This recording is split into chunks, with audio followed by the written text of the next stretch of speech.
What's going on, everybody? Welcome back to the Pop Culture Corner. Tonight, I usually don't do shows on Saturday, but I have been dying to keep this total disclosure segment going and keeping it alive. First up, and you know, quite frankly, I'm happy it's gonna turn out this way. Tonight we'll be joined by Kaleb from the Secrets of SkinWalker Ranch, which is a show I've been watching lately. Everybody knows that I don't really care for some of the stories out of in the past documentaries, even Jeremy Corbell's documentary. I have my issues with it, and some of the stories that surround the lore of Skinwalker Ranch. But tonight we're going to dive deep into the paranormal, the supernatural, and the otherworldly. Make sure to like, share, subscribe if you want to support the channel, become a member, all that. Here's my buddy. We've been talking for a little bit. I almost didn't even want to start the show. I was just like, let's just talk. Let's just keep going, man. Yeah, let's just keep that conversation going, Ty. Me on.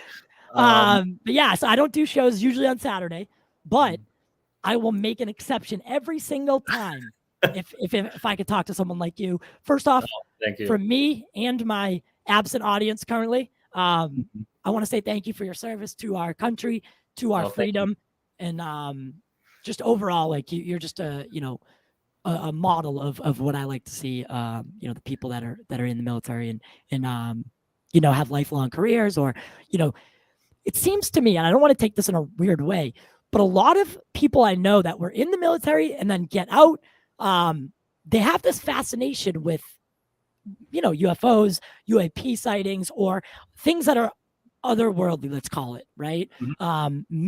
Many, I've come from a military family, right? A lot of my family are like that. So that's where I'm getting it, right? So what was your experience? How did you end up on Skinwalker Ranch, man?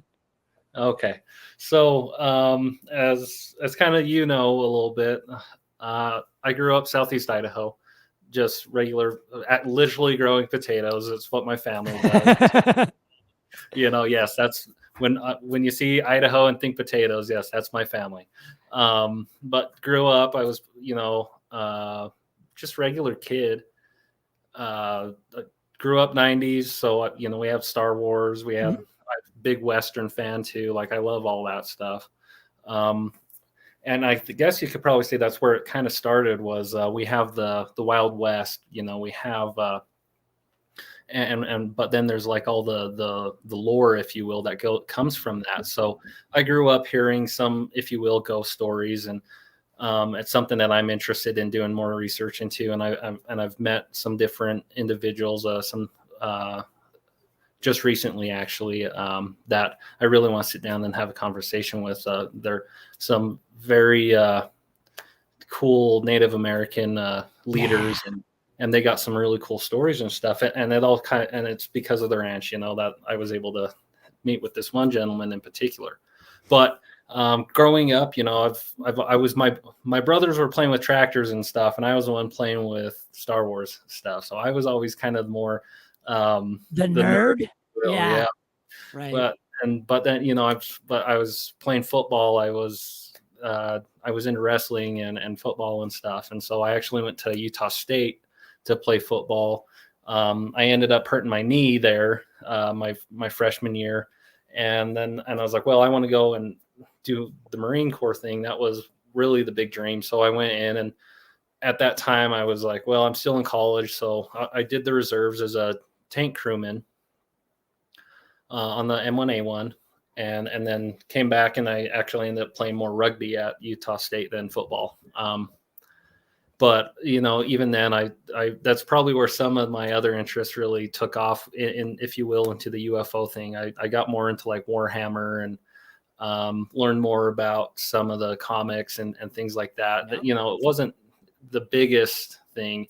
I probably my biggest fan when growing up, I was a big Blizzard fan. So I played Diablo and StarCraft and World of Warcraft and all that stuff. Yeah, man. So I've always been a big sci-fi fantasy guy. And then fast forward, I end up marrying my wife, and she's Thomas Winterton's little sister. So that's kind of my introduction into the ranch. Was Tom met Uncle Jim, if you know Jim Morse from the television show. When Brandon bought the ranch, Jim came out to meet and greet the locals and get a feel. And he stayed at Tom's hotel at that time, and Tom brought him out to help do some work and stuff on the ranch as a contractor and stuff. And so grew that relationship, and Tom basically ended up running the ranch. And within about 6 to 8 months, Brandon was like, "Hey, do you know anybody in the local area that could help us with security? We were starting to get some guests onto the ranch, and then also they were noticing, they knew what they were getting into with the book and that, so they knew that there was going to be issues with trespassers and things like that."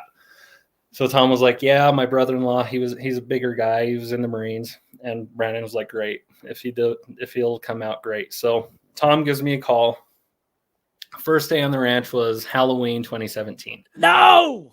Yep. What a why. So you go from essentially, let's say, just someone who enjoys the subject to kind of being thrust into the center. I mean, SkinWalker Ranch is up there with. And the crazy thing is, I had no idea about the ranch. I'd heard the word Skinwalker before. I'd heard the term Skinwalker Ranch through some conversations. But I'm not from this area. I moved down here. Gosh, it's been 9 years now. So I'd been in the basin for 3 or 4 years at that point. Okay. And I'd heard some weird stories and things like that I'd worked in the oil field a little bit, and there's stories abound there as well. But I'd never really understood what Skinwalker Ranch was. And then Tom asked me to come out and help with security. And I was like, okay, yeah, I'll make some extra money, So I come out first night, Halloween, and Tom starts telling me all these stories and stuff and what people have experienced. I'm going, wait a minute. What? Wait, where are we? What are we doing again? Right. And so I'm thrust into this, and I start understanding, this is actually kind of a big deal. And like, my mother-in-law had one of the books. So at the time, there was no talk of a show yet? No, none. So you were still just literally working the ranch at that time? Yeah, I just came out to help with the ranch, and and because of the ranch is why I'm actually in law enforcement, because we had some things happen with a devil worshiping group that made me go, okay, like we missed them by like an hour. We barely missed these individuals coming through because Tom and I came out. We were waiting we'd heard some other group was coming out to do something. And so we were like, okay, we'll stay here and make sure no one trespasses. And so we were there all night long, and it was like 7:30. We were like, okay, time to go home there, and so we leave. And within an hour, this smaller group shows up, and they busted through one of our gates and went through. And I came back later that afternoon because we heard this other group was going to be there for a couple days. And so I come back that night, and I find our gate down, and I go through and track these tracks. And it was really weird because they were literally like this big. One set, they were tiny. And I was like, that's like a kid or like a really small female. And then there were these other ones that were like 14, 15 size shoes. They were huge. And I was like, what the crap? Is a shack out here? Yeah, right. So we ended up finding, it was a big dude. And so we come to find out there's this group, and they think that this 11-year-old was like the spawn of Satan or something. Oh my God. Yeah. So I was like, okay. But Tom and I call Tom and I let him know what's going on, and we run it up the chain, and we sit there, and when you really got onto the ranch, I know this is what sounds crazy, is it felt heavy, it felt dark, real evil. So when you refer to it feeling heavy, are you talking about the atmosphere around you, like the environment around you is heavy all of a sudden?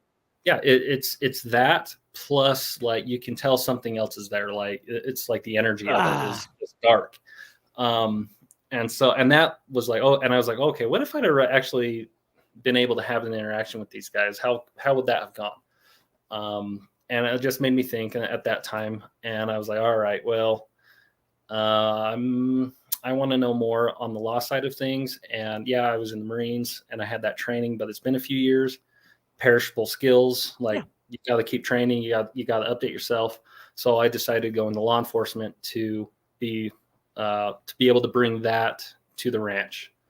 So I do. So yeah, I'm multifaceted out there. I do security, obviously, but then I'm also doing like law enforcement consulting. I'm doing a lot of things, and I've been able to build relationships with the local law enforcement in a couple different departments out there, which is good. And we wouldn't have had that if I hadn't done that.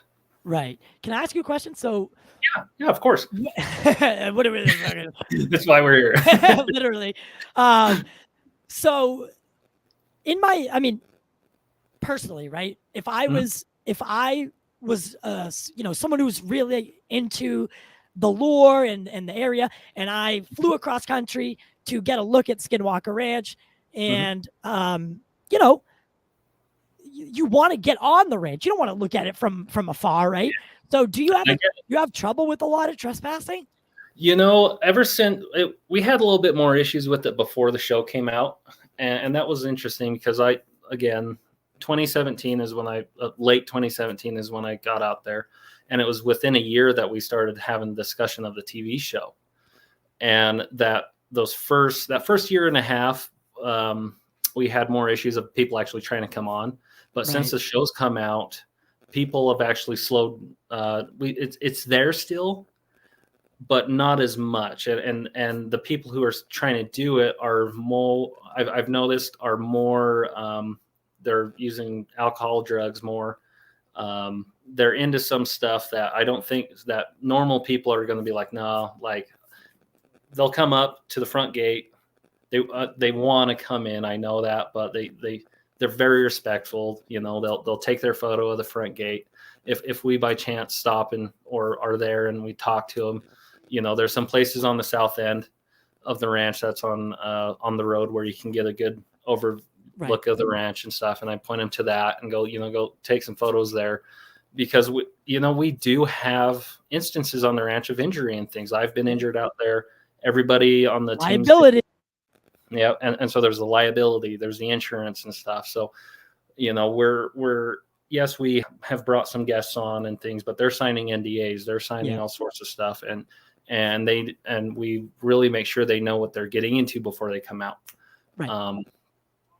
Go ahead. So there's this big thing, right? So now people argue with this back and forth on the internet, the internet warriors versus all the rest of us that just have an open mind. What I really like that you guys, and I was telling you this before to preface it a little bit, is what I really like about the new show, The Secrets of SkinWalker Ranch, that you're a part of, is that you kind of left the whole, I don't want to say the horror aspect of it, but anyone who tried to make the movie or TV, like Jeremy Corbell had his documentary, there was the other one, like there's been many SkinWalker Ranch media, let's just call it that. And they all focus on this, like, mystical horror element. What I really like about you guys' show is that you went more scientific, and you're not saying it's this or that. You're leaving it open so that, we can understand, like we can ask ourselves, like, what do we think that is? So I really enjoy what you guys have been able to do. And I'm really glad you guys are on the ranch right now. Oh, thank you. And to go into that, I know we were kind of having a discussion about that a little bit. So we inherited a narrative, right? So we got all these ghost stories, if you will, and we went through, and there was one book in particular, and I can tell you that we've been able to get some information from a little bit later, and from some other individuals out there that kind of, I'm trying to say this diplomatically.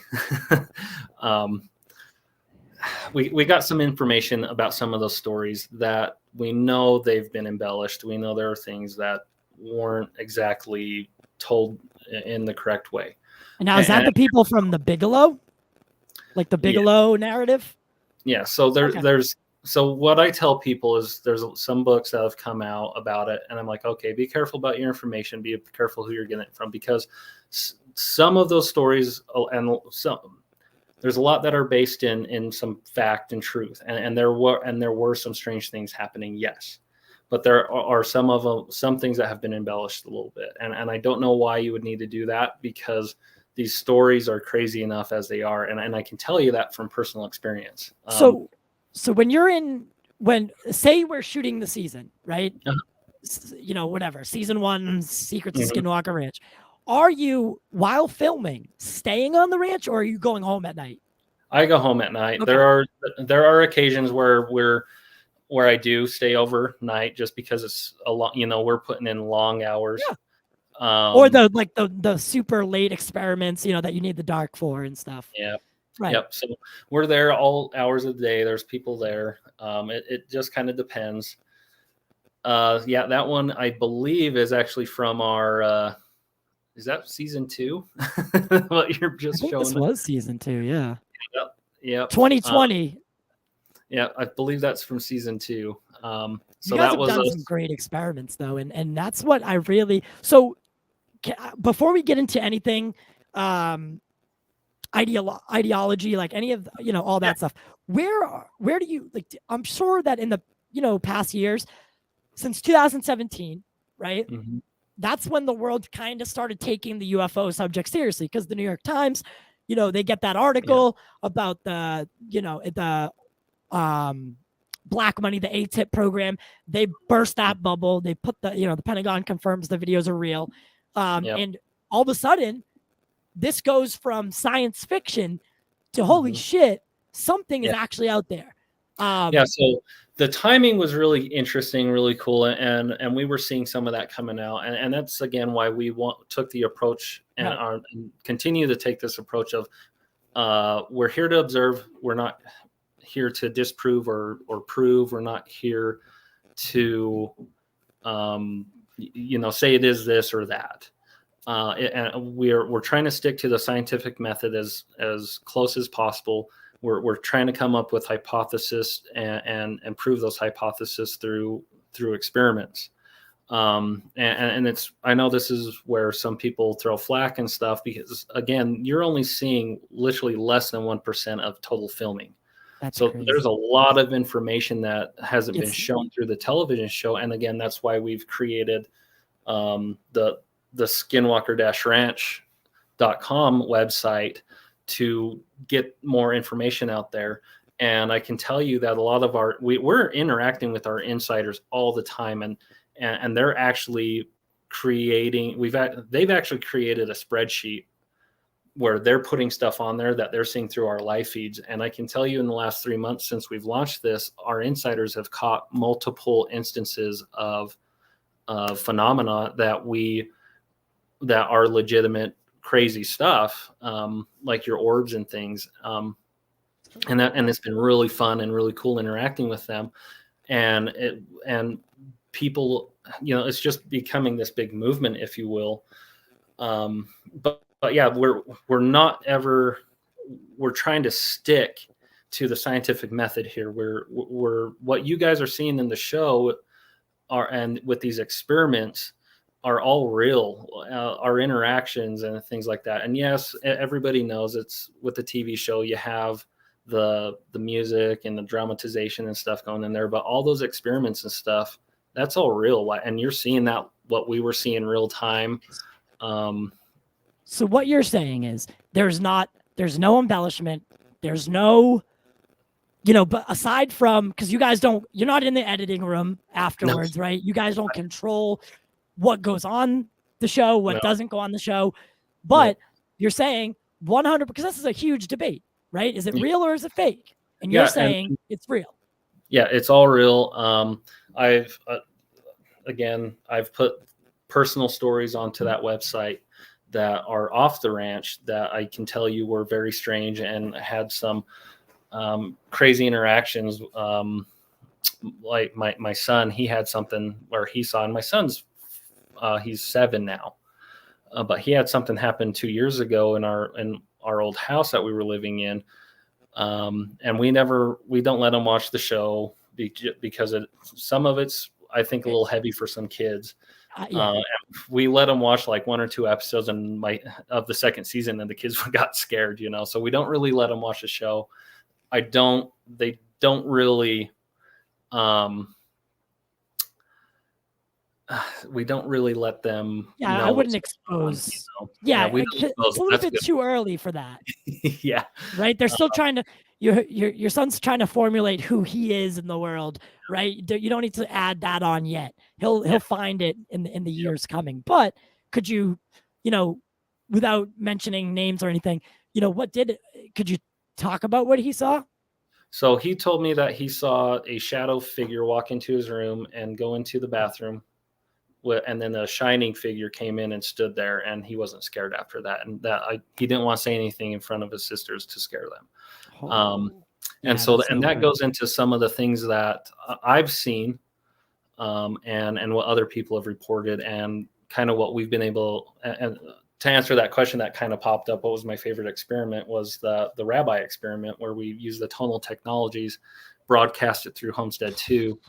And we saw that amorphous object form, and with the temperature change, 30 degrees. Yeah. And that goes along with some of the things that have been reported to us from past individuals. So that was one of my favorite experiments. But we've done a lot of experiments. I've had interactions. Travis and I had an encounter with something shaped as a rectangle. It was 20 feet. That was the one where you guys were eating, right?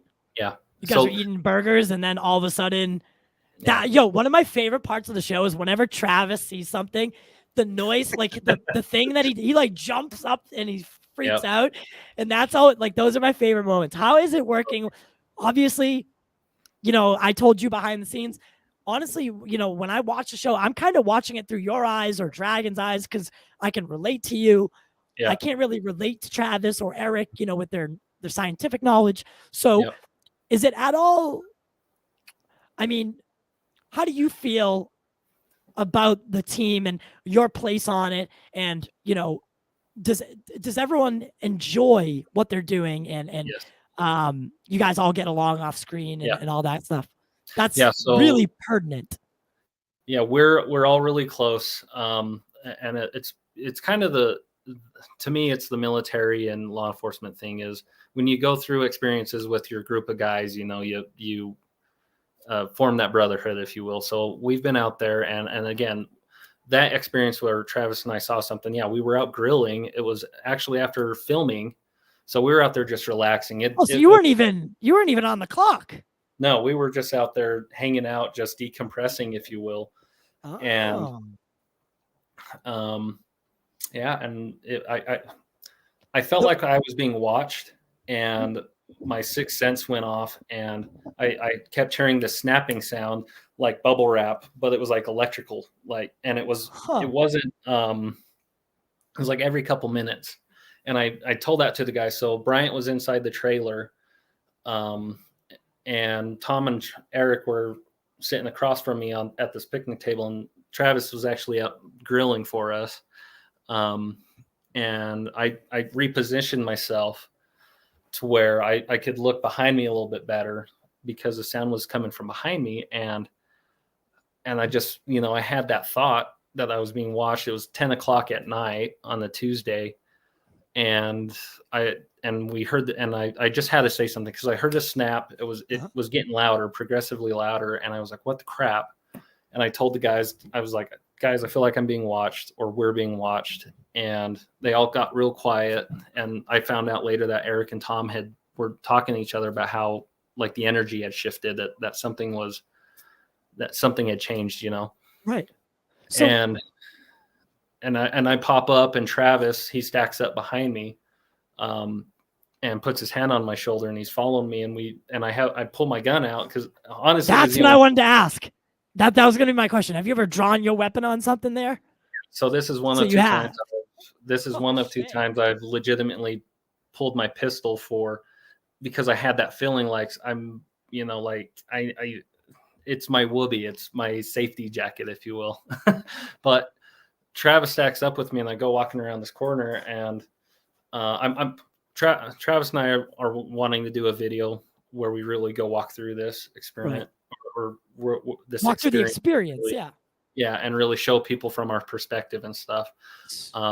But we get to the point where we see this, and I'm actually pointing to my left here, and I'm focused on where my pistol is, and I'm swinging back this way to my right, and Travis actually saw it before I did, and he yelled, and I saw it out of the corner of my eye, so I swung my pistol over, and that's where everything kind of slowed down. And what happened was there's this rectangular object sitting there, right? And at first we thought it was like a mountain lion or something, but that was us trying to make this make sense. Because you see how far of a jump that sounds like, right? A rectangle and then a mountain lion. Yeah. Right? Those are fucking polar opposite shapes and everything. So what happened was is if you've ever been on a boat and you're kind of watching, there can be like this line of light that's reflecting off the water surface. Yes. So that came across the surface of that rectangle first. And then as I was swinging my pistol over, this globe came across. And when that that line of light went across it, I could see like these little paneling, if you will, like small circles or rectangles or something, like smaller objects. And then this globe comes across it, and underneath the globe, I see these two shadows that looked like people. And I was like, wait a minute. As I'm sitting here staring at this, I was like, that's my gun light reflecting back at me, and that's Travis Knight's reflection. And I'm sitting here going like, so weird. Right? And I was like, do I shoot this thing? Like, yeah, because you have to make the call. Yeah, and I'm like, I was like, I'm like tense, but I'm not, but it's not making any like threats towards me or that's the point that I'm perceiving at that point. But when I'm having that thought process, it did one of two things. Is my best bet is it either like closed in on itself like this, which is, or it like turned and shifted and disappeared. But both Travis and I had the distinct thought that it went across the canal up the mesa, so we went running after it. Right. So do you think maybe it was some sort of portal that opened that? I mean, because again, we don't want to jump to any conclusions. We don't want to, like you said, it has to science first, right? Yeah. We don't like to speculate. Speculation brings.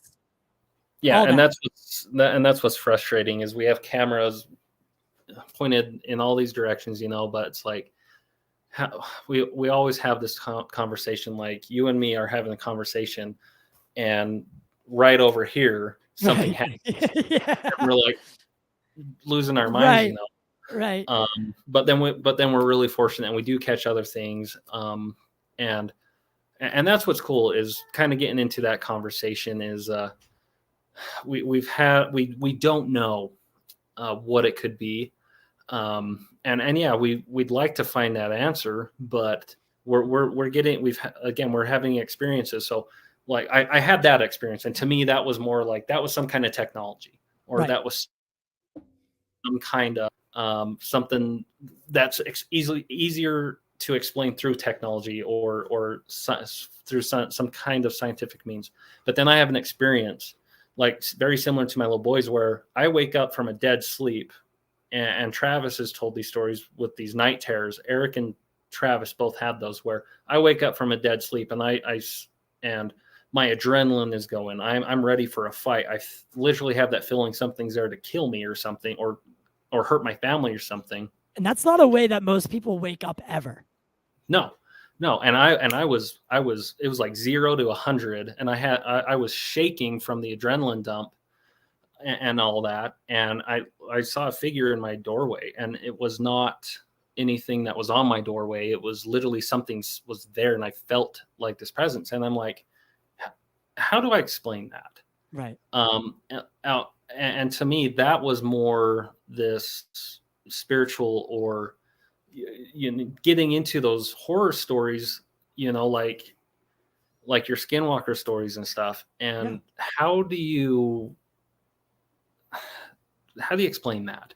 And I know I'm not the only one on the team that's had those experiences. And we've talked to other individuals who I've personally met and gotten to know, and they're military guys, they're police guys. Like these guys, they're like me. Yeah. We're not going to sit there and and they have those similar experiences, and we're like, okay, like we're not all just crazy. And that's where you start getting into that line where it's hard to figure some of that out. But then I'm a very spiritual person. I'm religious. And to me, the kind of going back to, we all have our little niche and stuff, and I'm able to have conversations with Travis and Eric through that perspective, and they understand it and they respect it. And Travis, and I've said this for years, science and religion go like this. You think so? A lot of people don't think that way. That's what bugs me about religion sometimes. And that's the thing. And this is the thing, is if you really look at, we have this discussion all the time now, and Travis, he's very vocal about this. He's like, your first scientists were like your religious people, your priests, your shamans, and they were trying to figure out how the higher power did it. Right. And I know, and this is something like you just said, we start getting in, when you have that kind of conversation, into people's disbelief systems and their belief systems. And if you rub that the wrong way for someone, you're just, you're not going to get anywhere conversationally. You can't talk to someone that you've already, either offended, by some means of they're so shut off that they can't and won't think about something, or have that retrospection to take a step back and go, okay, how does that work? Like, and it's hard, and I get that.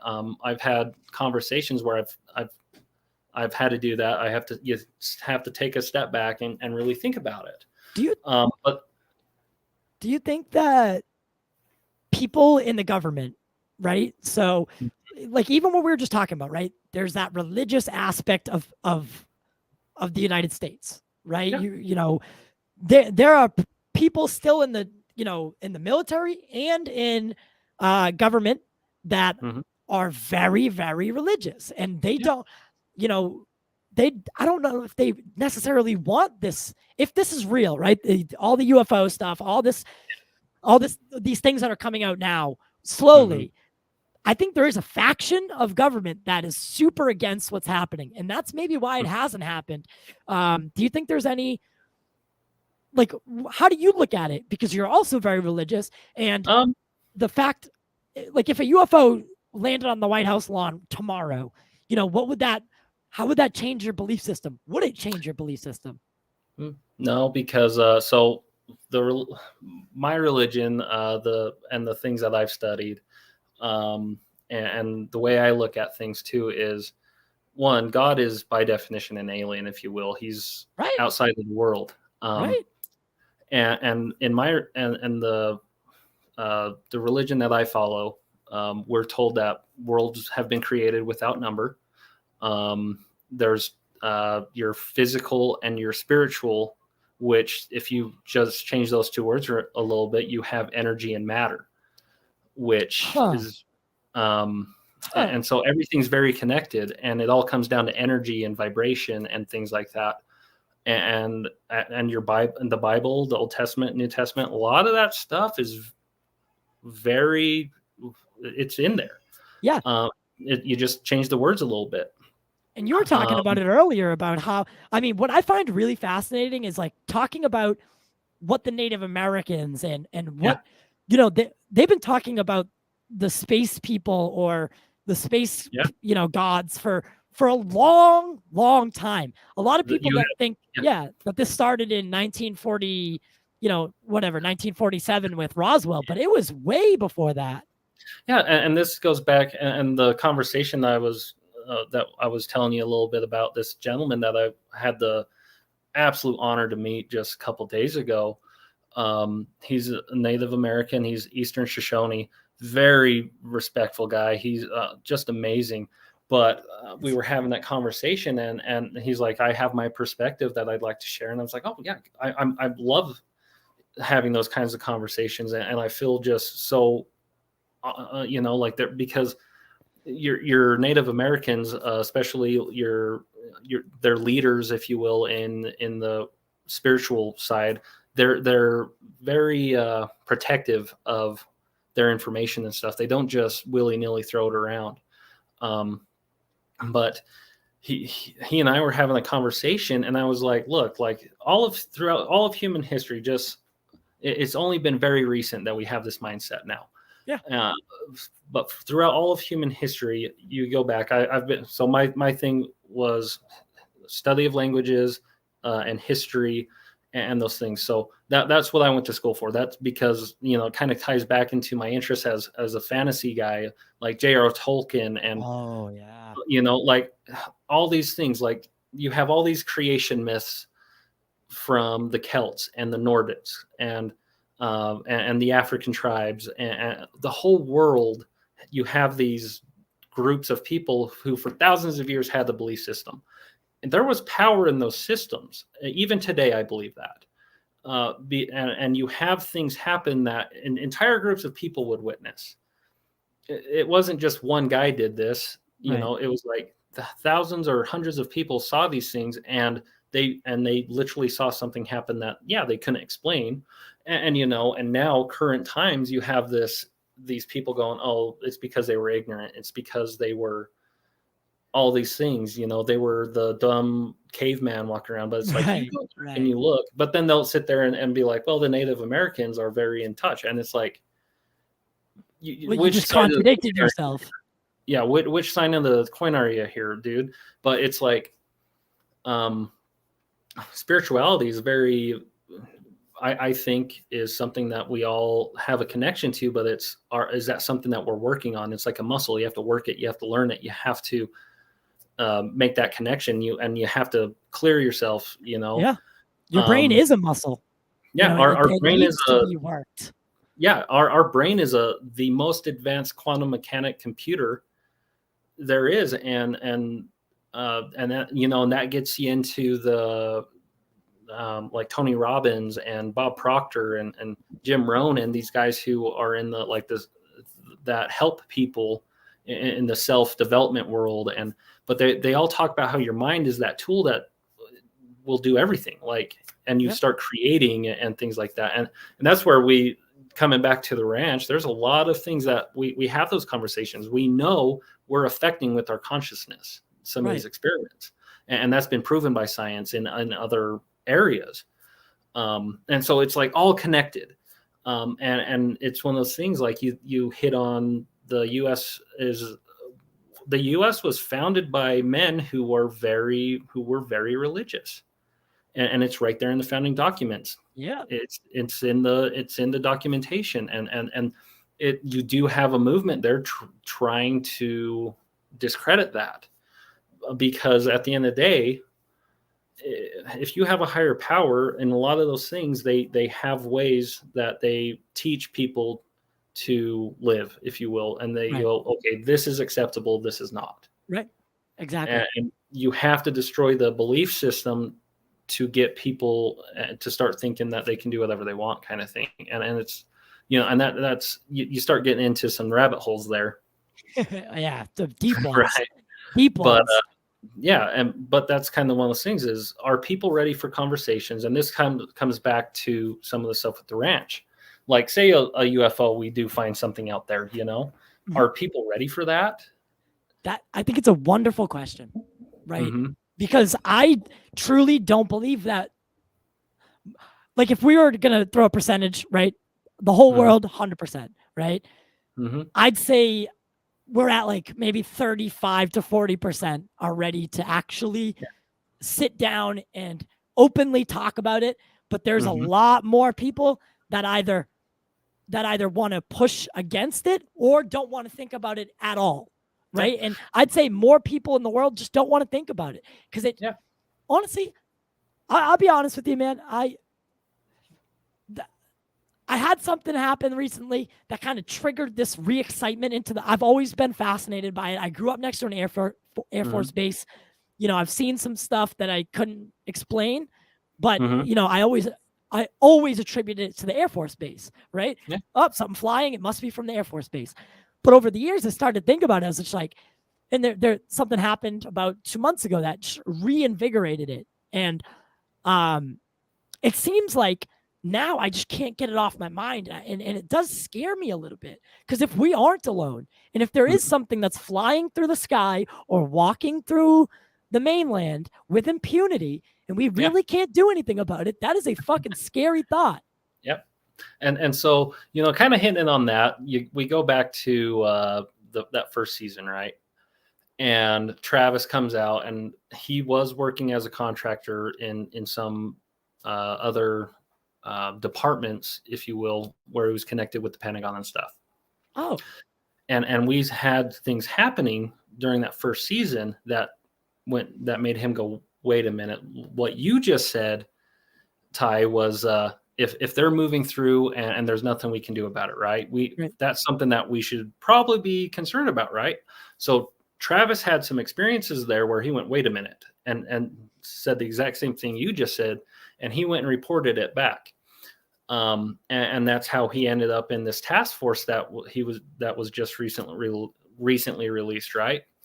Was because what he was reporting at SkinWalker Ranch. And so him being on the ranch and us having these experiences and stuff is what led him to being a part of that task force.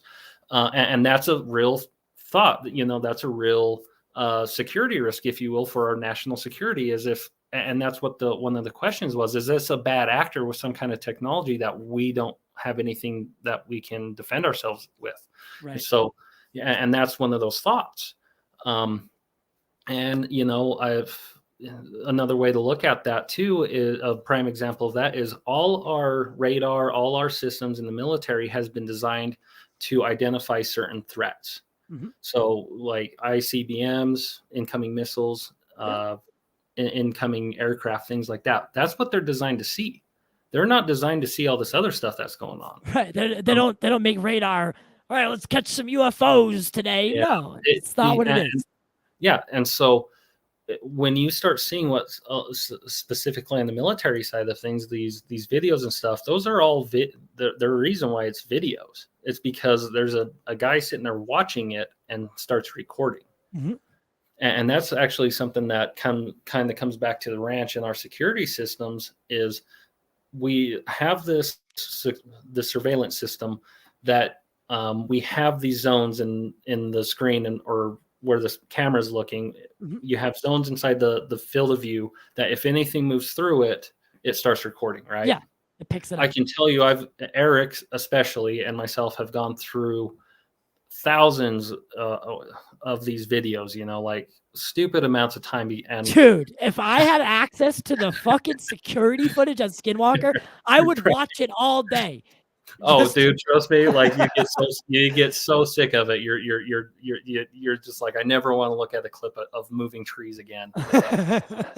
but it comes back to this, the things that we found. It's not the security system. It's not the UAP or the UFO or the thing of interest, if you will, that sets the camera off. It's this freaking twig over here that moves, that sets a camera, and we're sitting here scrubbing through that video, and we go, wait a minute, what's that? What was that? And it's like, if you hadn't, so we literally have to scrub through all these thousands of videos because that's how we're finding it. We're not, I could probably think of maybe one or two instances where it was the actual object of interest that triggered it. Yes. And so it's like, even with these systems, we as humans still have to go in there and look at it. And it's daunting in and of itself. And now look at that on that larger scale. That's the same thing that what's happening with the military or any of these other systems. Someone is literally seeing something and they start recording it. Wait. Did you get? Yes, I did get a new phone. I completely forgot about that, dude. Right. What your phone? Yeah, is that's 100% true.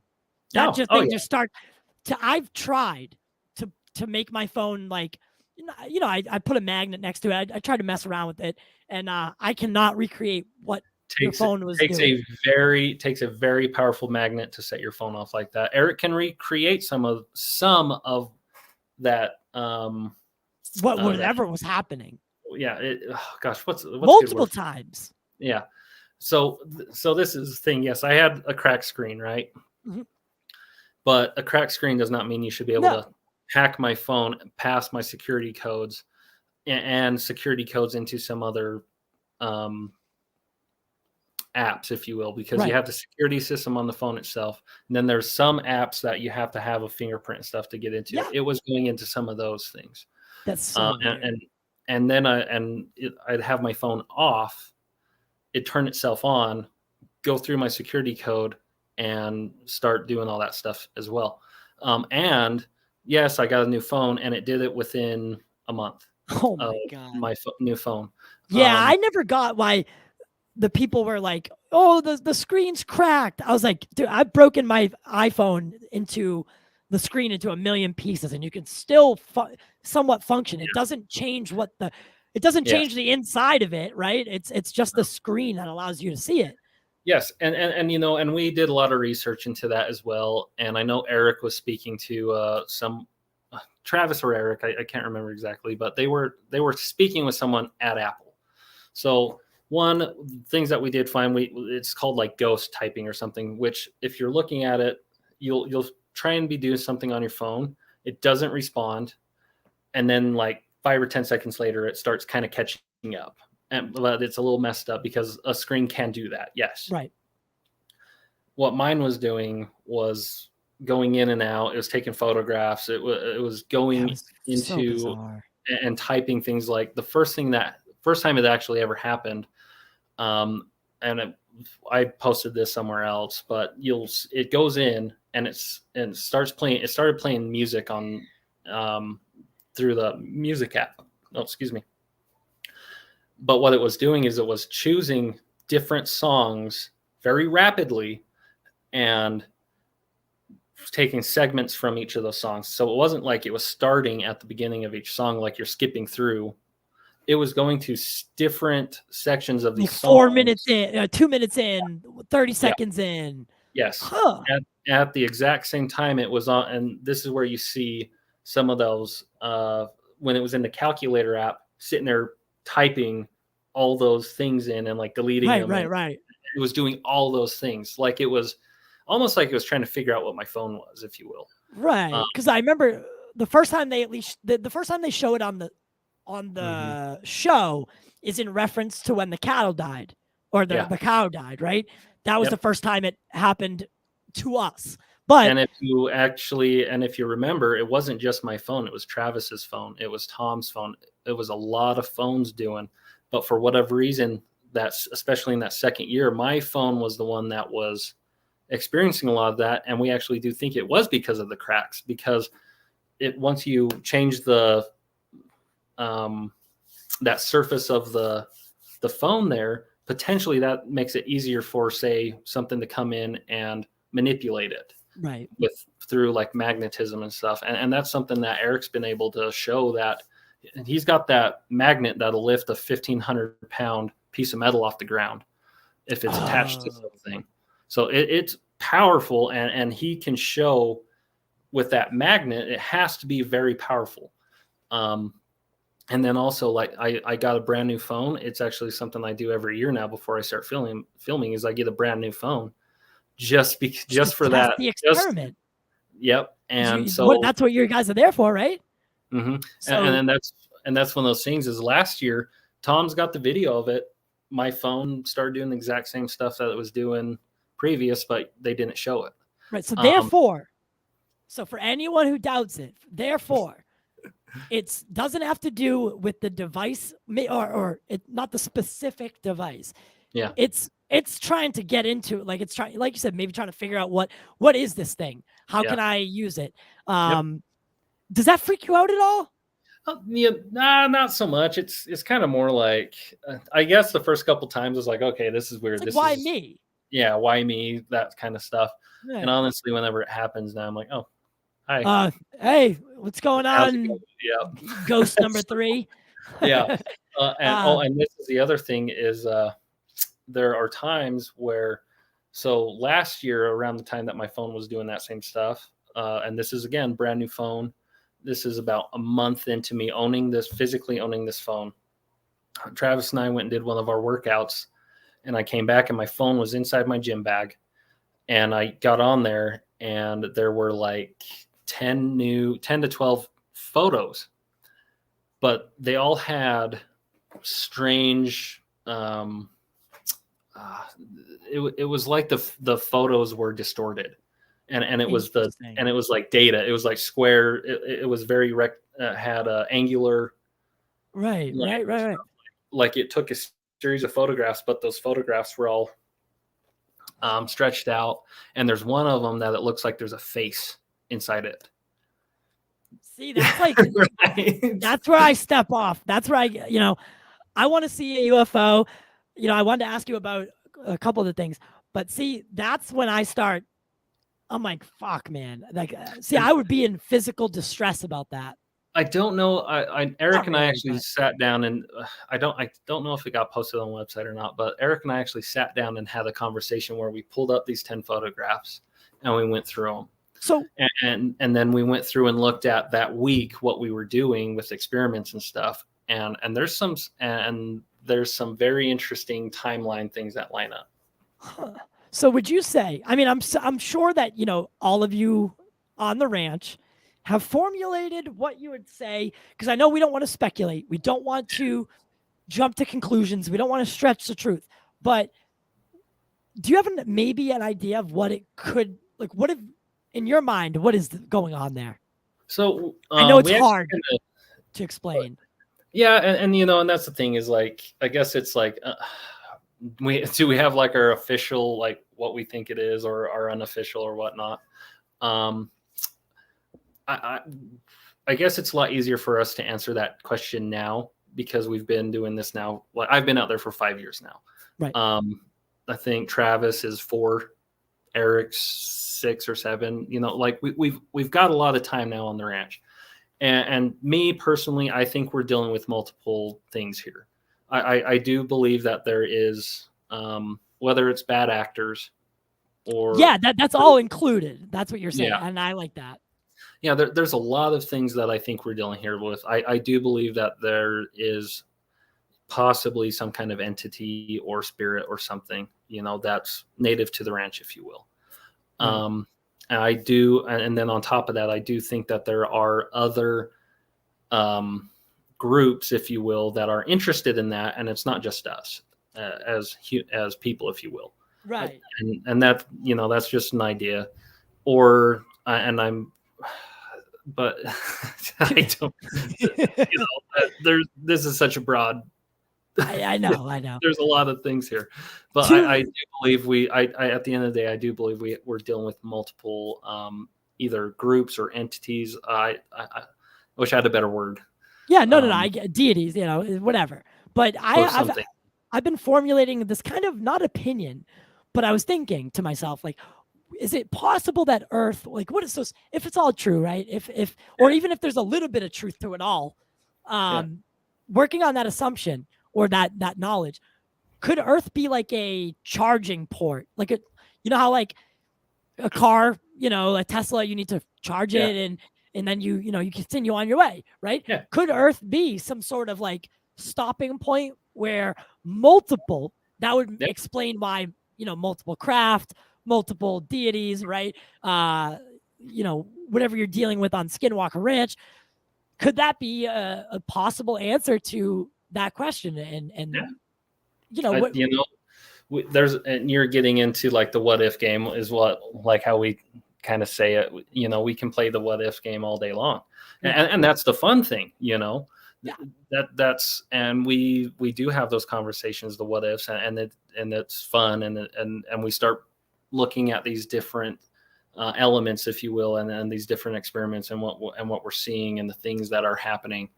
And that's what's cool is, it very well could be. You've hit on one of the theories right there, that, craft are coming in and they're going into the mesa for some reason, or that there's because there's an underground base or something like that.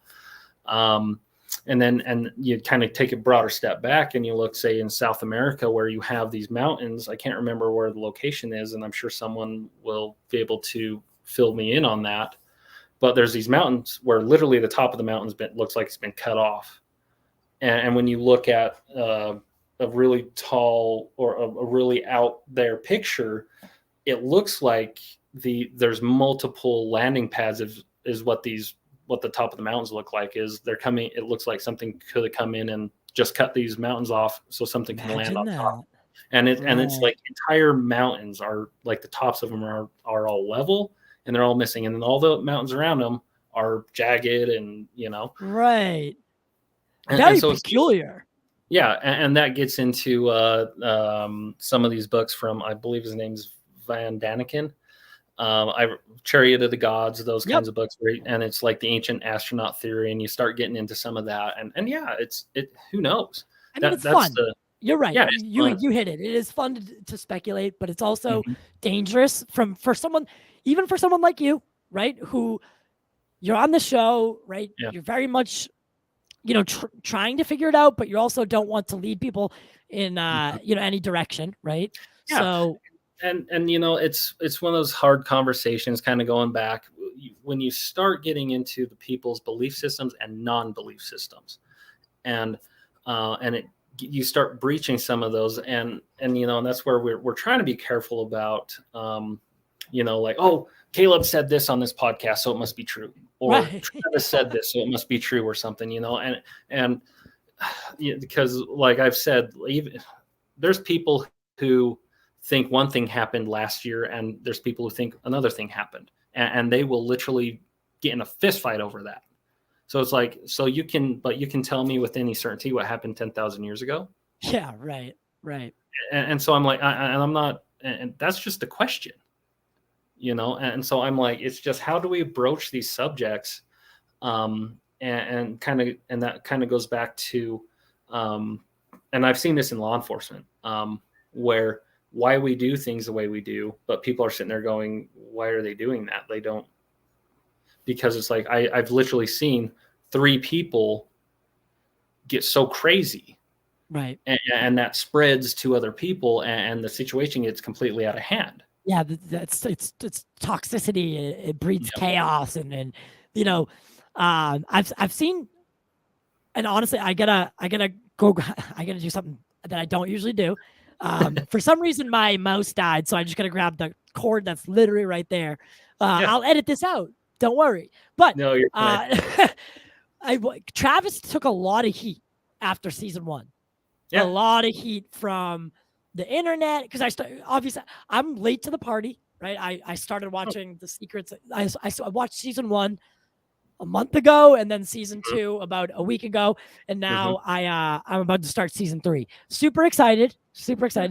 But I started going back and looking, who is Travis? Trying to find you guys all on social media. Dude, people attack that guy for no reason. Yeah, like calling him all these names.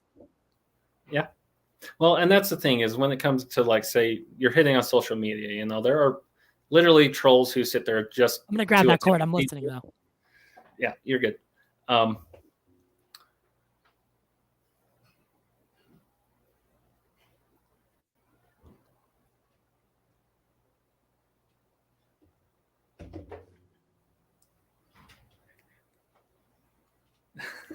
Super professional. There you go. No worries, bud. But you're hitting on that thing where people on the internet, a lot of them, they're searching for validation, right? And then they're also, it's the why, like a no-name fighter will try and call out a big name fighter to draw attention to himself, to do that. So you have those aspects you have to think of.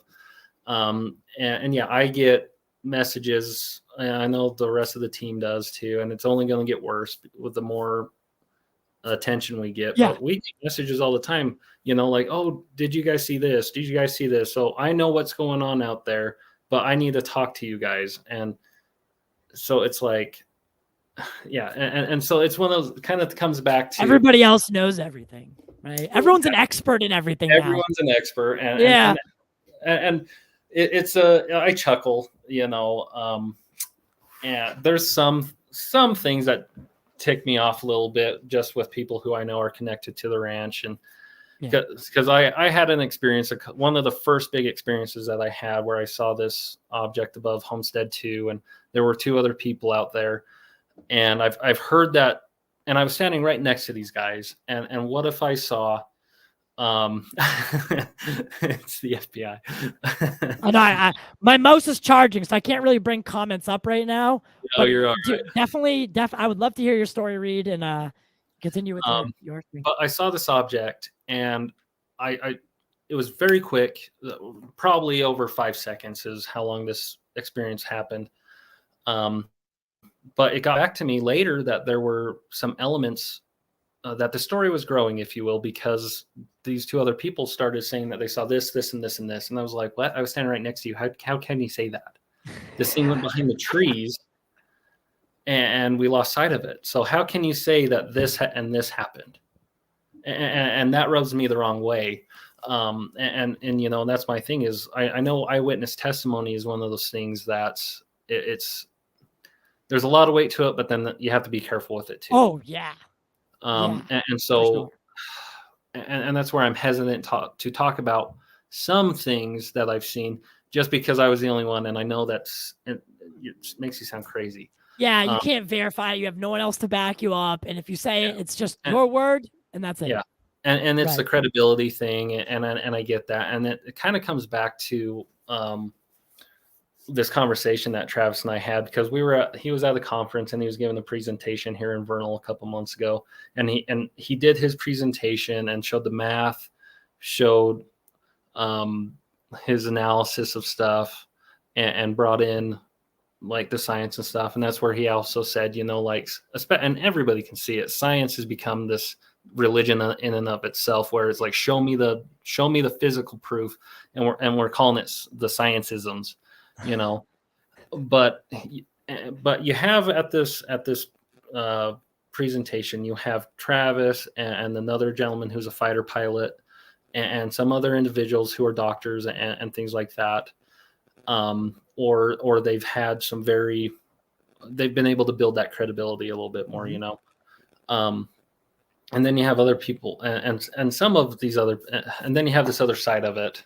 And some of them, you know, they're doctors too and stuff, but like some of the things that they're saying and they don't have anything to really back it up. And they're just saying these things that people are just eating up, you know? And I'm like, okay, if we're serious about this UFO thing and getting that question answered, what kind of people are we and who are we and who are we giving that platform to?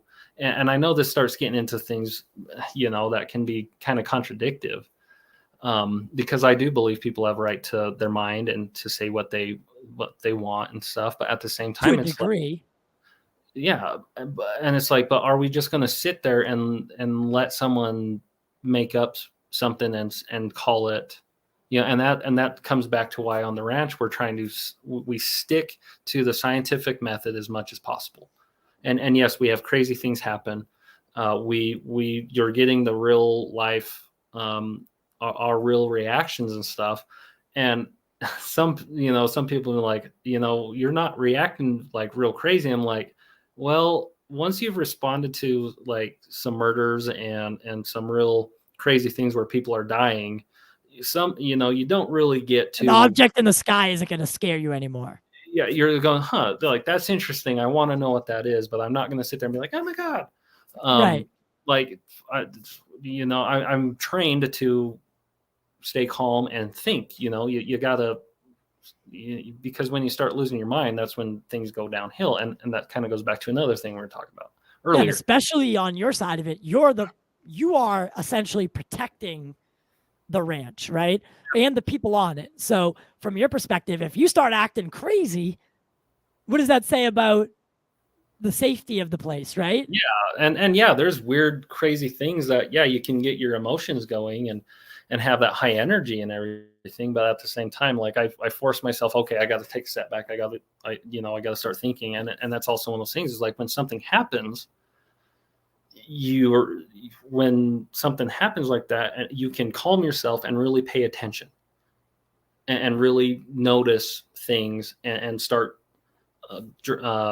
identifying certain markers and things, and you can actually start compiling those things, and then you start talking to the other people. What did they see? And you're able to build that picture a little bit more. And then what's gold is when we have the video recordings of that stuff happening, or our other data that we're collecting, the gamma rays and the SDRs and all these other different things that they're literally getting data, and we can see spikes in areas that we shouldn't be seeing spikes and things like that. So, and that's like for instance, like Travis with his radiation injury, right? Yep. That's legitimate, and that's scary. Like when you get hit, if a dosimeter goes off and it's on you, that's a very frightening thing to feel, like to hear, because radiation is nothing to fuck with. No, it's my language. Part of my no, language. you're fine.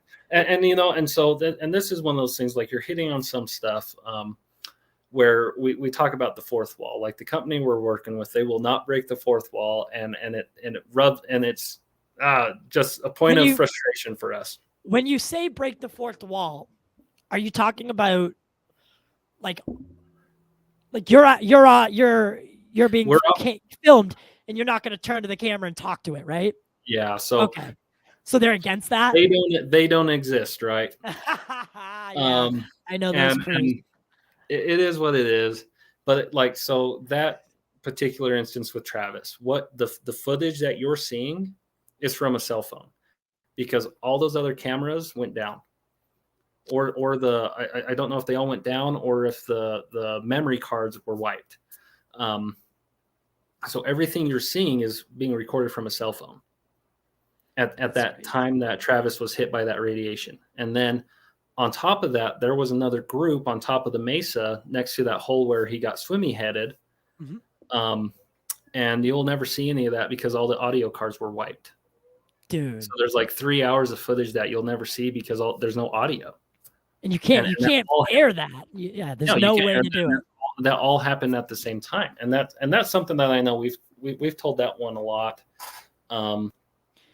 And that's an interesting thought in itself, right? That I mean, you've already said it, that we only see, and I've heard Travis say it before, we are seeing 1% of what's filmed. It's what History Channel or the editors, producers, it's pretty much like they go through it all and they form the season narrative, right? So they we tell them what experiments we want to do, and they're great, but and they show it as it's happening. And they're also formulating the story, like they're able to look at all this and go, oh, this is the story that's happening.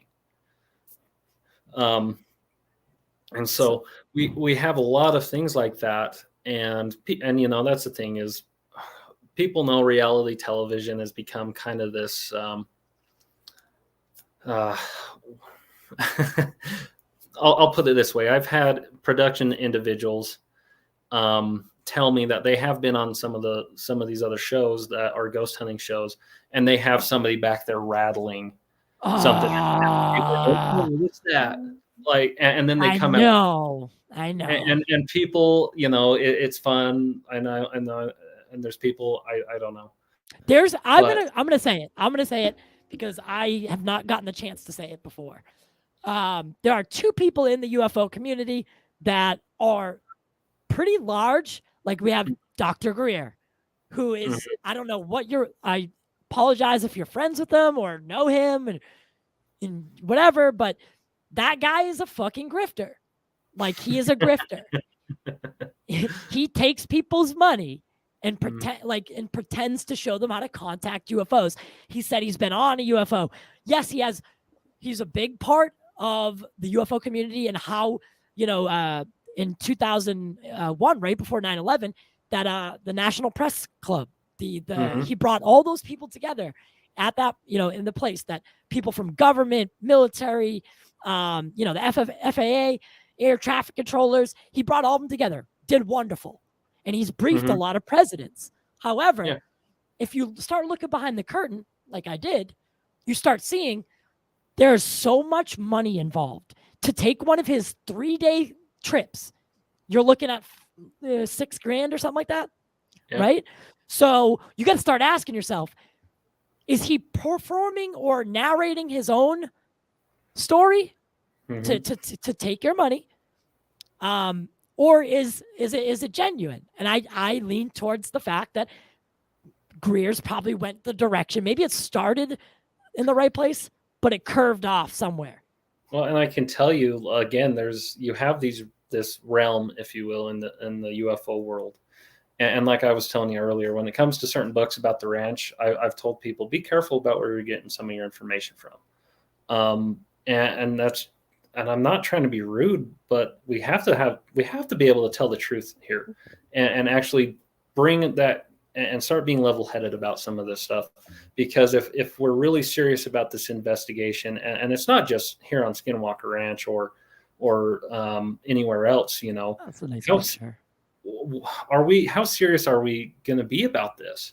And is this a platform that we're just going to let anybody come on and say, make some kind of claim and take it as gospel, Can I ask you a question? See the guy right next to the ranch manager behind Dragon to the right? Yeah. That's what happened to him. If you can't say, that's okay. Did he leave the show though, like for good? He's still connected in a way, to my knowledge, but yeah, he's not a part of the show anymore. I enjoyed him. Yeah, that's Dr. Jim Segala. I like him. I thought he was a good guy. Still, one of my favorite experiences from watching is this guy, the rabbi. That whole thing freaked me out, man. That's probably one of my favorite experiments that we've done. I'm excited for when we when we go into that realm again, of tonal technologies and sound and things like that. I'm excited to go and explore that more. I think there's so much to, like, you guys really hit it on the head. Is like, you got to start looking at like the EMFs, right? The radiation levels. Those things are I mean, those are the parts that, in my opinion, like if your compass starts spinning, right? Like, chances are something's happening, whether it's, just an anomaly or, something's above you. You guys launch rockets on multiple seasons, and a UFO, a thing in the sky appeared in almost the same place. Billy asked earlier, and I kind of wanted to know as well, how far up do you think that thing was? Because on the camera, when you take a picture of something and it looks so much farther away. Yep. Like, how close or how far was that? That's where it's been hard, because some of the things are at night. So I've seen something else on top of the mesa where I estimated it about 150 feet to 300 feet, somewhere like that. But that's where it's, Was it moving? Yeah, it was moving. And this is where it's like, or it could be thousands of feet in the air, depending on your perspective. Right. And that's where, like, I'll point back towards season 2, where we had the object that came out of the clouds and started. I like that question. Actually, I'll touch on that. And we actually got that craft or whatever it was from 2 different camera angles, so they could actually triangulate and do the math and see. And so they could actually see when that thing turns and it paused and then it takes off. They estimated that going from 0 to like 1,500 miles an hour in that short amount of time. That's the one that Travis thought he was watching some sort of lightning storm. Yes. And then no lightning.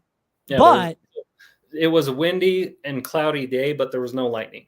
Right. I remember I woke up because I got on and I was watching I had the thought to get on and look at the security cams. Mm-hmm.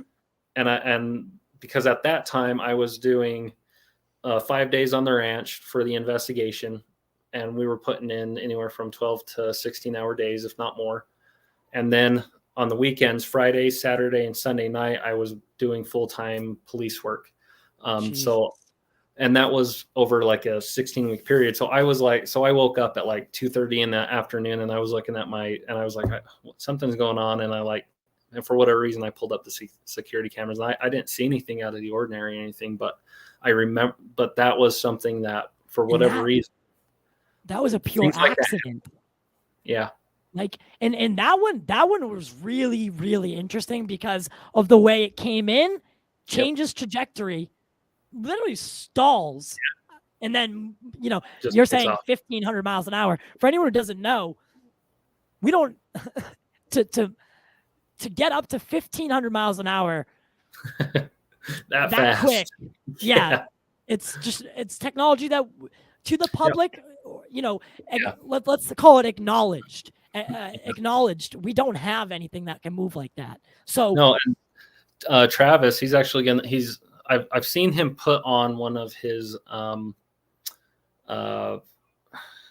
presentations about one of these other videos, the gimbal video, and he's still working.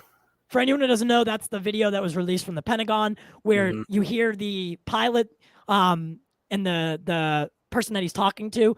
They're talking about whether it's a drone, and then it rotates, right? That's the one. And there's some videos out there of people saying debunking it, but Travis goes in, and he was actually brought in to do the analysis on it by the Pentagon, and he gave this presentation, and it's phenomenal. And I'm not just saying that because I'm Travis's friend or whatnot. I literally sat there and watched him do this, and he breaks it down from beginning to end, and he goes through and he points and shows you all that information that you're seeing that in those from the pilot's perspective, what are the ratings? What are the readings? Yeah, from the HUD and all that stuff. So, and he tells you what all that information is and all that stuff. But and he's gonna I think he's actually going to be posting that on the website as well. Oh, I would love to see that. And that's one of the things is he's like, and this is the thing with like the whole investigation, and it's so overwhelming. We have so much stuff that we have to get to, but then it's like we just keep getting more things, and we keep going on these different paths because we keep finding and having these cool things happen with our experiments. So yeah, there's just so much there. Right. But yeah, and so to touch on this one, there was this question that you said you want to talk about. I don't know what missing 411 is. So if anybody knows James Keenan, he's a paranormal investigator, if you will, but he was with he was in New Mexico as an officer for about 20 plus years, and he's got detective experience, things like that. But he knows the gentleman who wrote 411, and I can't remember his name off the top of my head, but he was a detective as well with 20 plus years in law enforcement.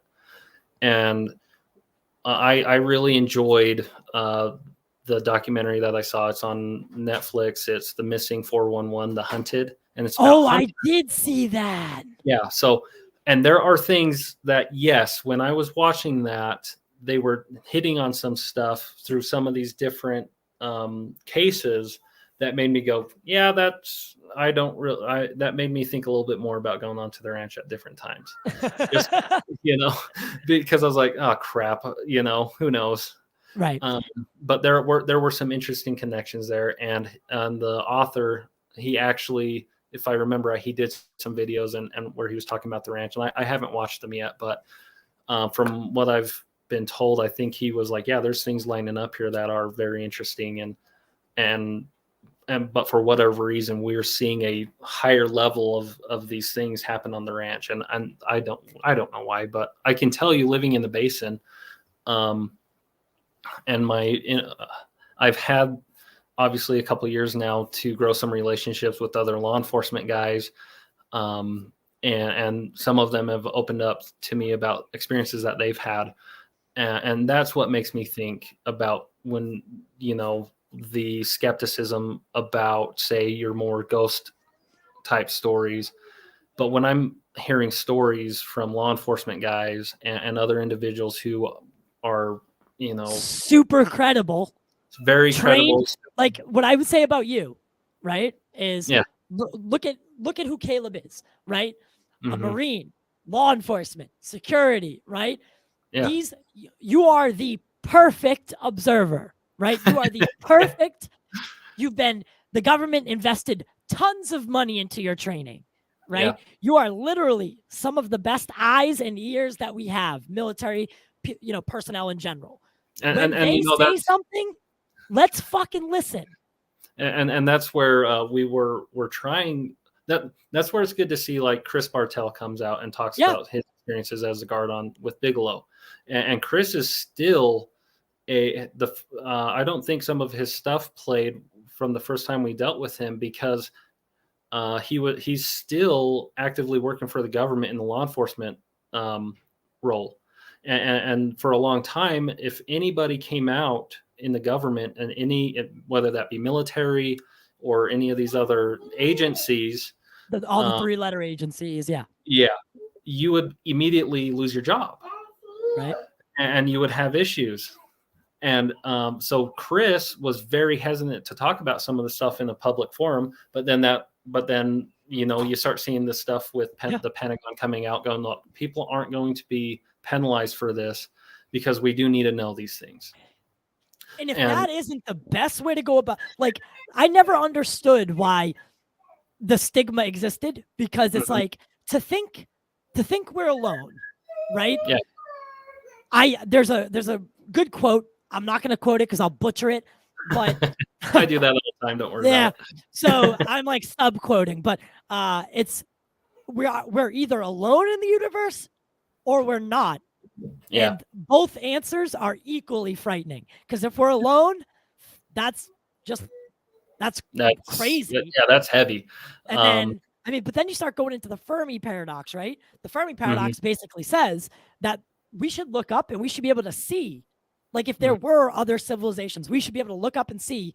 And the sky should be littered with craft that aren't human. Because he did it on I don't know how the math was assembled, but however many Earth-like planets there are in that Goldilocks zone that could sustain life, and then he goes in further and does the math into it, and he's like, that's where the Fermi Paradox comes from, is if they are out there, how come we can't look up and see it or any signs of it, right? And that's a good question. It's a good question, but then you have interdimensional, right? This opens up a whole new can of worms, right? So, and it's like, I want to say one of the last things I saw was they were like, at minimum, just within like our galaxy alone, at minimum, they're like, there's at least 4, you know, at minimum, statistically, you look at the math and stuff, they were like, there's at least 4 others somewhere. And they've identified, I think, I don't know if it's, I've seen these, seen them, or just again, I'm not an astronomer or anything like that, but I've heard upwards of, as of right now, the known planets that could sustain life are at like 2,000. Yeah. Right. So, and then that was like, you get all that kind of information like that, and just looking at the math and things like that, and it's like, I have a hard time believing that we're the only ones. But then again, on that comes back to like my religious thing. People have asked me, that was one of the first questions when people found I was connected to the ranches. They were like, well, if you have a faith in say God or something, and you find aliens, will that destroy your faith? I'm like, no, because in our religion, we've been told God created worlds without number. And if he put life here, what makes you think he hasn't put it somewhere else? We don't, it's hard to say really truly understand a higher being like that when they're an infinite being and we have finite minds. Yeah. Right. We very much think, there's a funny story actually. So there was a company that tried to rival McDonald's, at one point, and they put out a burger that was a third of a pound. Oh, and you've heard the story. So it's a third of a pound, and they make it cheaper than the quarter pounder from McDonald's, right? Yeah. So a fourth of a pound versus a third of a pound. More people still bought the quarter pounder thinking that it was more burger. And so it doesn't really matter at that point. It doesn't matter what the answer is, right? What the truth is, the third of a pound is 33.333%. Yeah, it's bigger than 25%. It's bigger. Yeah. That's the truth. But Yeah.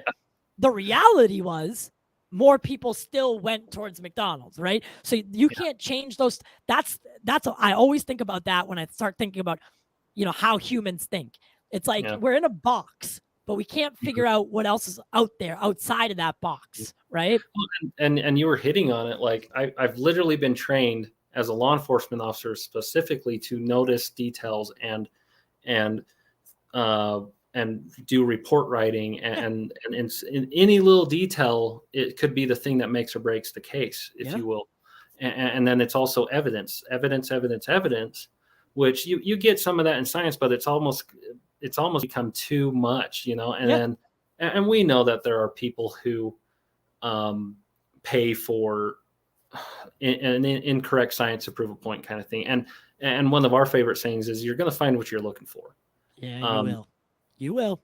And that's hard. And that's why we're trying to take this approach we're trying to take the approach and the angle that we are, is we're trying to show through the investigation as much proof as we can and do it the right way. And we're not trying to embellish it. We're not trying to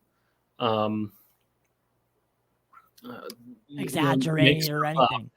And I know, and then that's where you get into some of the stuff with the TV show where they're obviously dramatizing like what's happening, but all the experiments, all the things that you're seeing, that is all us real time having these experiments, seeing things happen. And again, that's why we're wanting to do the website, because things don't just happen during filming, they happen year round. And we're wanting to show people things are happening real time. And I don't know if I told you this earlier, but in the 3 months since we've launched our website, the insider group, they've already seen and had cool things that they've recorded, and we're right there with them talking about it. And we're doing live Q&As with them. We're doing one weekly at this point, and we're doing a lot of interaction with these people, and it's really cool and fun. And it's like these people, it's funny. I can't tell you how many times I get on the live feed and I start chatting with them, and they're going, wait, and people like, is that really you, dude? Yeah. Like the first like 50 insiders, we were sitting there chatting with them, and there's only like 50 of them.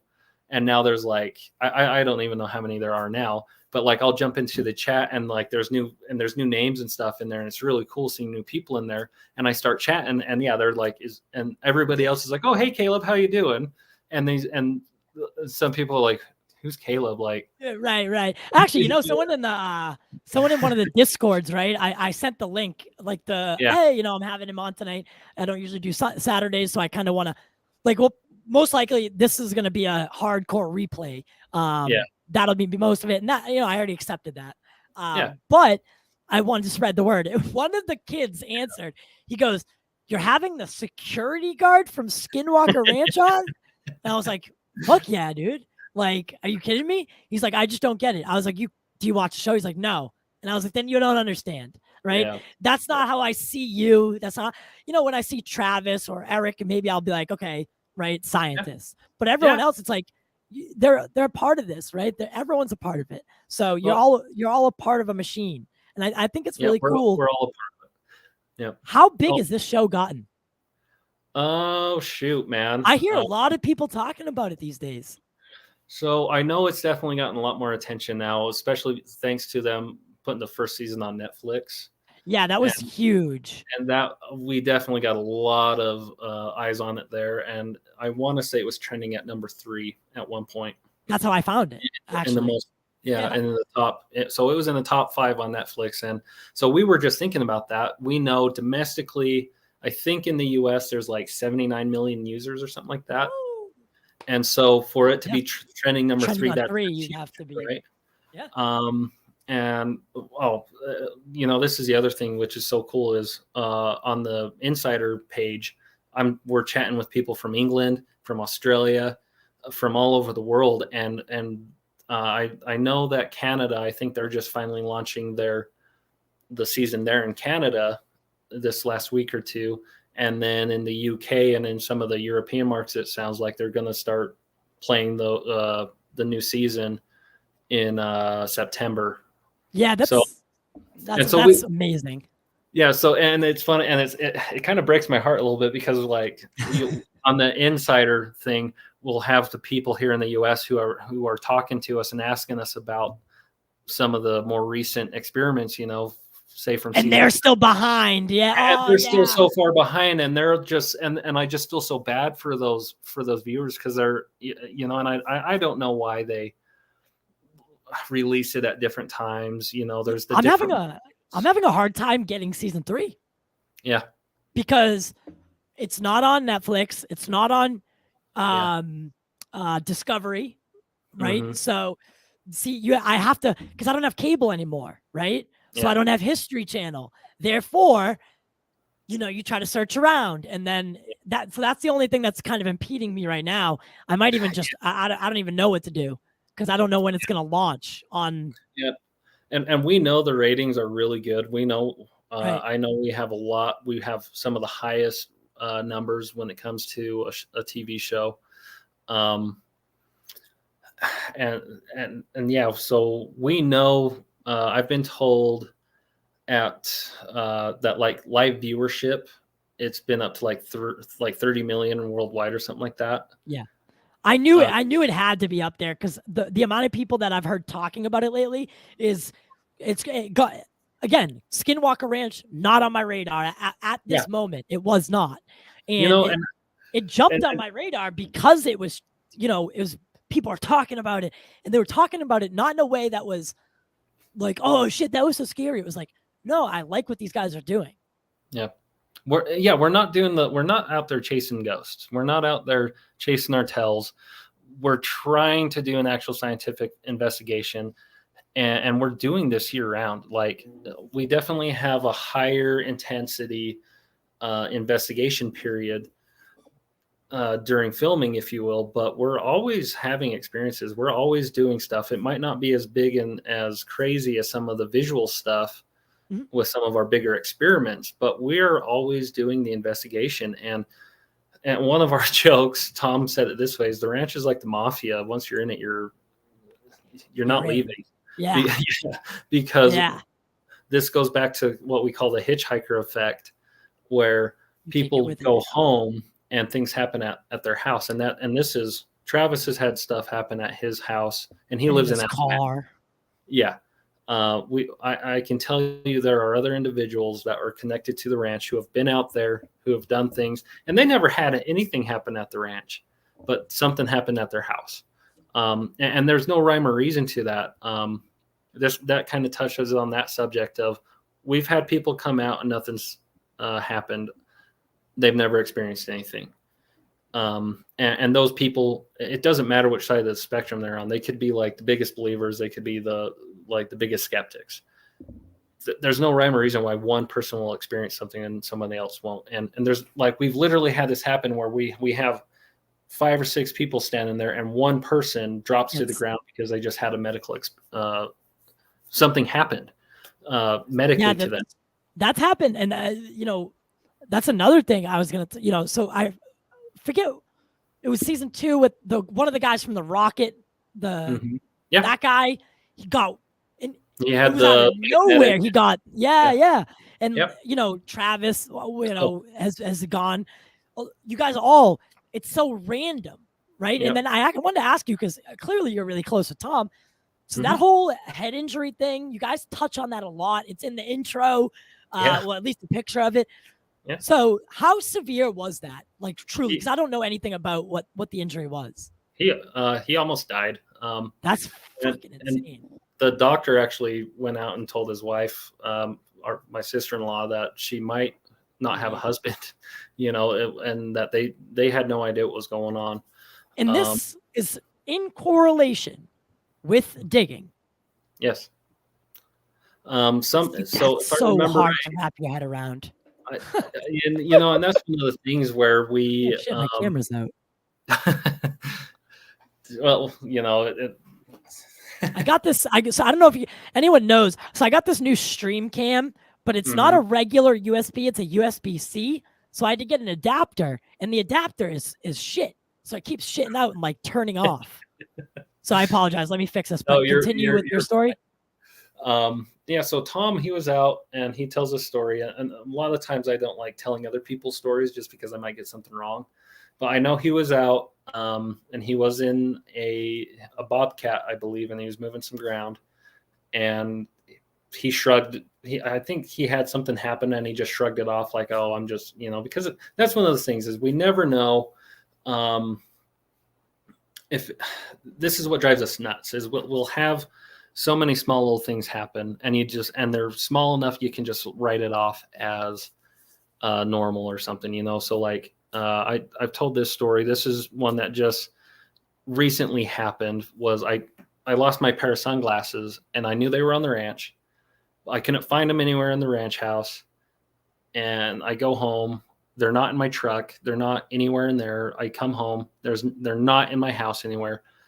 And I basically thought I lost them. And it took me about 3 or 4 days. I finally bought a new pair, but then I show up to the ranch, and we had a lot of foot traffic, and that pair of sunglasses was sitting on the ground in front of the stairs going up into the onto the deck there.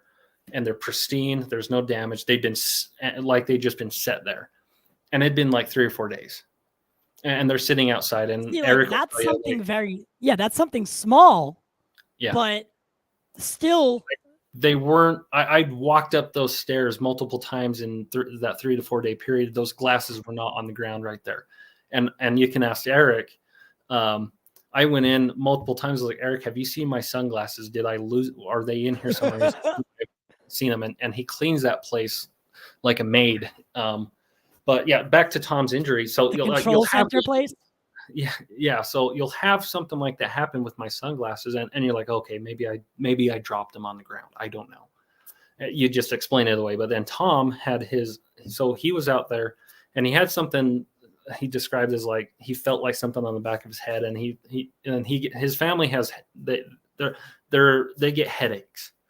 And so it's something he grew up with. He was like, okay, whatever. And he just shrugged it off and he kept going, if I remember right. But then he goes home, and throughout that night, his head starts swelling up, literally where it pushed his scalp out. And the doctor said if he survived, he was going to be bald. Oh, Jesus. And so it's like, you have to really understand, like there's his skull. You have your skull and all that connective tissue touching your skull. Mm-hmm.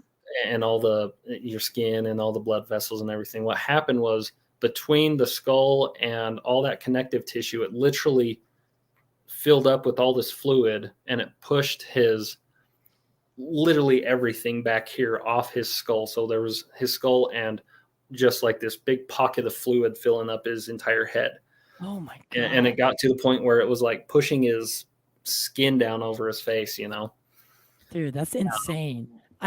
We see the picture of him wrapped up. Yeah. That it looks like he took a selfie or something. Yeah, you're never gonna get the real, pictures don't do it justice kind of thing. And I know the doctor that was watching Tom at that time. He was in the Air Force, and he's dealt with traumatic injuries from IEDs and things like that. And that's one of the things that he told us was that it looked like very similar to that kind of damage where that concussion comes through and forces that tissue out like that. That's that it's the concussion that can kill you like that. And it's kind of like a bullet. Yeah. Head injuries are so not a joke. Yeah. So when a bullet comes through, it pushes all that and causes all that massive tissue damage. Mm-hmm. And it's the shock that kills you, not the actual physical damage. Right. So after, how long does his recovery take?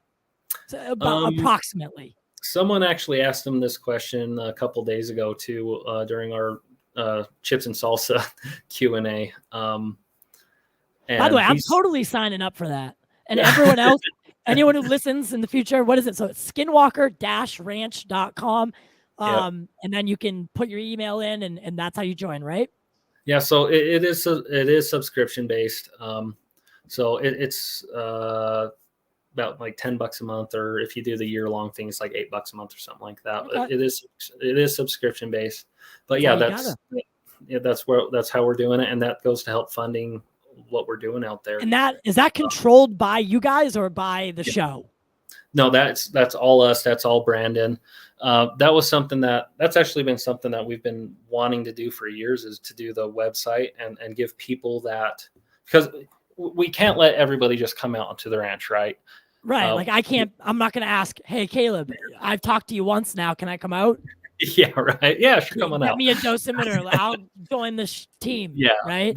Yeah, but we're like, how can we give people as close as we can, and as much interaction, and how can and really show people that we're wanting to be as honest as possible about this, and it's through the live streaming and the website and stuff. And yeah, and it's been an absolute blast, and I've been so blown away by the insiders and them just wanting to help, and that's something that I think we're going to see some really cool stuff come from that, and people just helping us out there. Right. Yeah. And but yeah, Tom, that's the best part, man, is the community that's built around it. Right. Oh yeah. And it's fun because, I'll get on and I'll just watch the feed sometimes and just see what they're talking about and just get a good chuckle out of it. And they have no idea you're there, and it's great. But then I usually get on there and I joke. I don't get too serious about stuff, Right. And that's life's too short, man. Yeah. And so I'll joke with them and kind of, I guess I distract them a little bit. I don't know from what they're trying to do sometimes. And I'm sure they're like, man, Caleb's getting, I don't know if they get sick of me or not, but I do ask them. I was doing Q&A videos with them where I'd jump on the live stream and I'd be like, hey,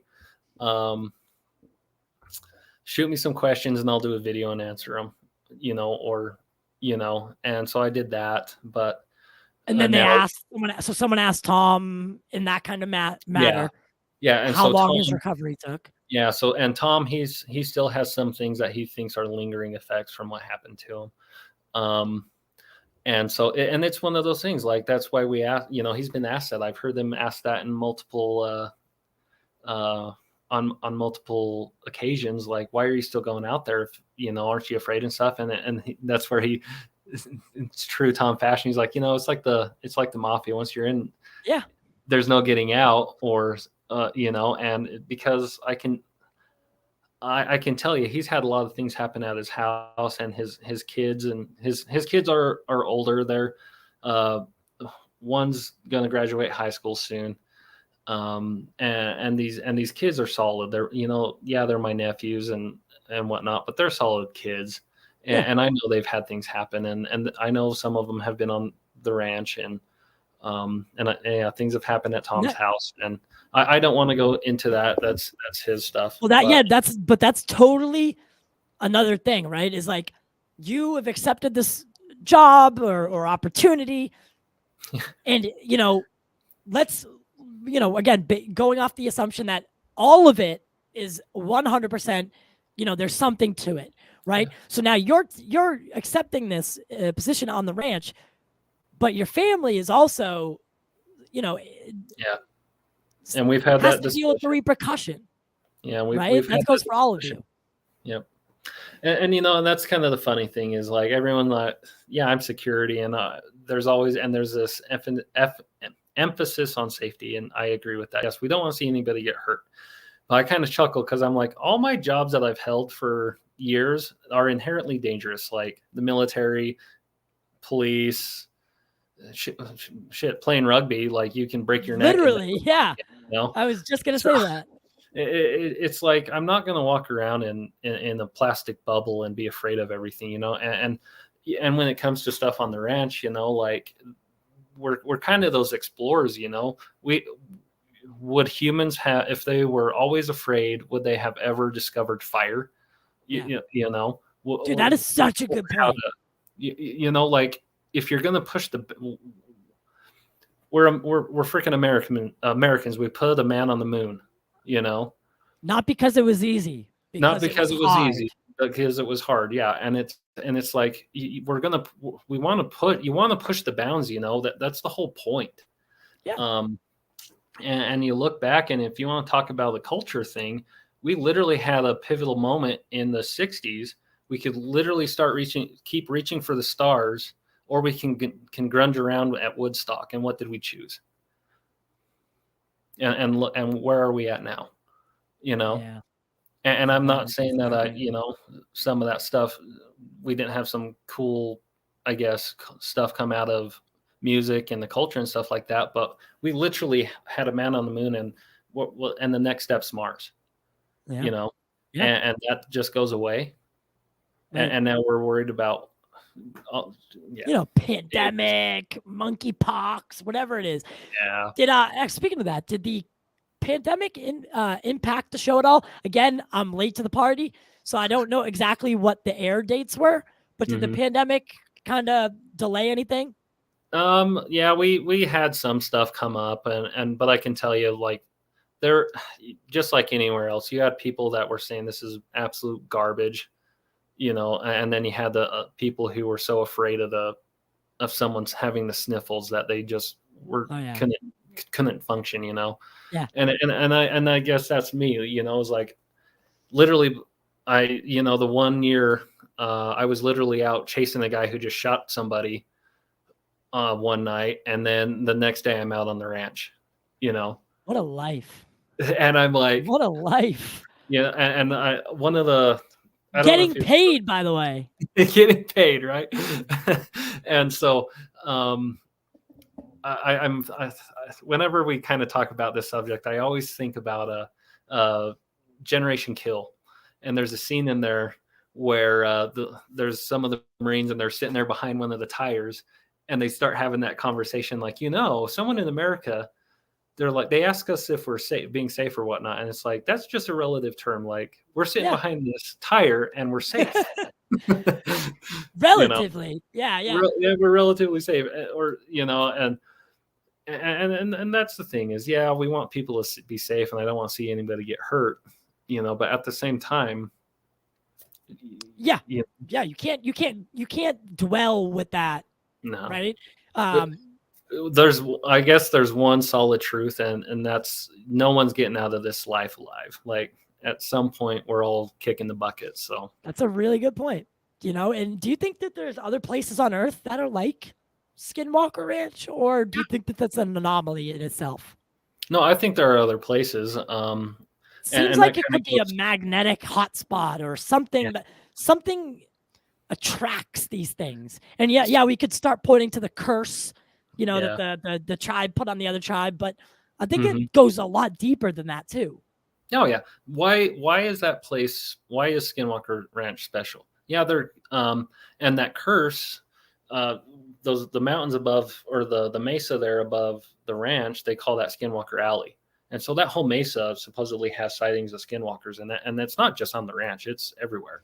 But I know that there was a conversation between a couple doctors over in Europe, and I don't know if you've ever heard of this place. It's called Hestelin, I believe, and they have what they call the Hestelin lights. And Eric, I can tell you, Eric and Travis have spoken to those two scientists, and they have seen a lot of the same things that we've been describing, and had some of the same stuff. So we know that it's not just one spot, but for whatever reason, Skinwalker Ranch is a very hot. It is a hot spot for it. Like, and I can tell you again, living in the basin, the people have had experiences, and I've had both. I've had people who've been like, I've lived here my entire life and I ain't seen shit. And then I've had other people that like come up to me and they're like, hey, and I can, and you can tell when someone's actually seen something, or when someone's kind of maybe have seen something, but they're kind of embellishing it, And so I've seen it, and again, I told you there's a gentleman who's a Native American that I'm dying to go talk to him a little bit more about this, because I was like, dude, he was telling me about him growing up, and some of his experiences and where he's coming from. And then we had that discussion. I was like, it's just kind of this natural point. Yeah, I'm religious and I have my beliefs and stuff, but I'm also like, I think things are more connected than what people would give them credit for, if you will. And so I've done a lot of research into the Celts and the Nordic traditions, just because that's my heritage. That's where my ancestors came from. And those groups of people, your druids and your shamans, they were experiencing and having some of this and seeing probably some of the same stuff that your medicine men and your shamans and your locals, your Native Americans were seeing. And it's all connected somehow. And he completely agreed with me. And it's, for whatever reason, we as people have we think we're just so much more intelligent than the people who were here 500 years ago. Yeah. And I do think, I mean, I'm a firm believer that there is a connection between, nuclear technology and the uptick in sightings. Now, Yep. I think I think it's a different kind of thing, right? Because I think that UFOs have been visiting here for, since essentially the dawn of Earth, the dawn of this planet and the way we see it. But I think there is a bigger connection. Maybe we were just a stop on the way. But as soon as we reached that threshold, then we had the power to destroy this planet, and subsequently ramifications would be seen throughout, this galaxy if Earth blew up into a nuclear war, right? So I think someone's keeping an eye on it. And that's just my belief. And that's where it's one of the fun conversations is it's like there's a prime directive out there, and they're not going to interfere with what we're doing until we actually hit a certain point and we reach out to them, kind of thing. And and that's where it's fun. Like, I can tell you, most of us are big Star Trek fans. We're big Star Wars fans. We're big, like, we make references all the time, but you never see them. And the people were asking us like what our favorite movies were at one point. Yeah, see right there, perfect. See, like, this is a perfect thing to me. Yep. What someone tried to tell me, oh no, that is that's the sun, and I was like, no, I was like, look at the guy, he's staring into it. No one stares at the sun like that. No, not a single person. You can't. No. You literally can't. No, and yeah, you're getting into some really cool things there, and it goes into like the ancient astronaut theory and all these things, and that's where I'm like, again, like, were they trying to give us clues? Maybe I do. Yeah, they couldn't outright say, like, they didn't have. There was no proper way to communicate, like, especially, I don't mean this in any disrespect towards religion, but at the time that paintings like this were being created, there was a heavy religious mindset at the time. So anything that challenged that narrative was not looked at kindly. Well, anytime. So I would say we have just as heavy of a religious fanaticism today. Now? You think so? Yeah, it's just not what you would think. Everyone points the finger, especially here at, say, Christianity. But I can tell you, and I believe this, look at your socialists, your communists, and your fascists. They are fanatical about what they believe in. Right. And World War II is the prime example of that. World War II was a big fight between those three. And what's funny is they're all in the same group. They all came from the same ideology, just minor differences. Right. And that's a historical thing. There's no getting around that. No. And look at today. And Karl Marx in his writings, he talks about you have to destroy someone's belief system to implant the communist belief system. It's a religion, right? And you look at them, and it's there. And so it's just as heavy as it is today. It's just under a different word or under a different guise. And that's where it's just another good example of this is why I say those three. They're all left-wing ideologies. They are. Do you think that, I know we talked about this a little bit before the show, but do you think that, Russia, China, that they take this a little bit more serious in government and they're actually looking into it? I would say all three governments, ours and theirs, are definitely interested in this, just from some conversations that I've been privy to. And some all the shit that's out in the open, right? ATIP. There's a new task force, right? That Travis is on. I believe, I think, I don't know the name of it. Do you know this task force name? No, I don't. I know what you're talking about, though. Yeah. Yeah. So regardless, right? There's clearly an interest, publicly, but I think, countries like Russia, China, or, any of those countries might, I think they might take it a little bit more seriously.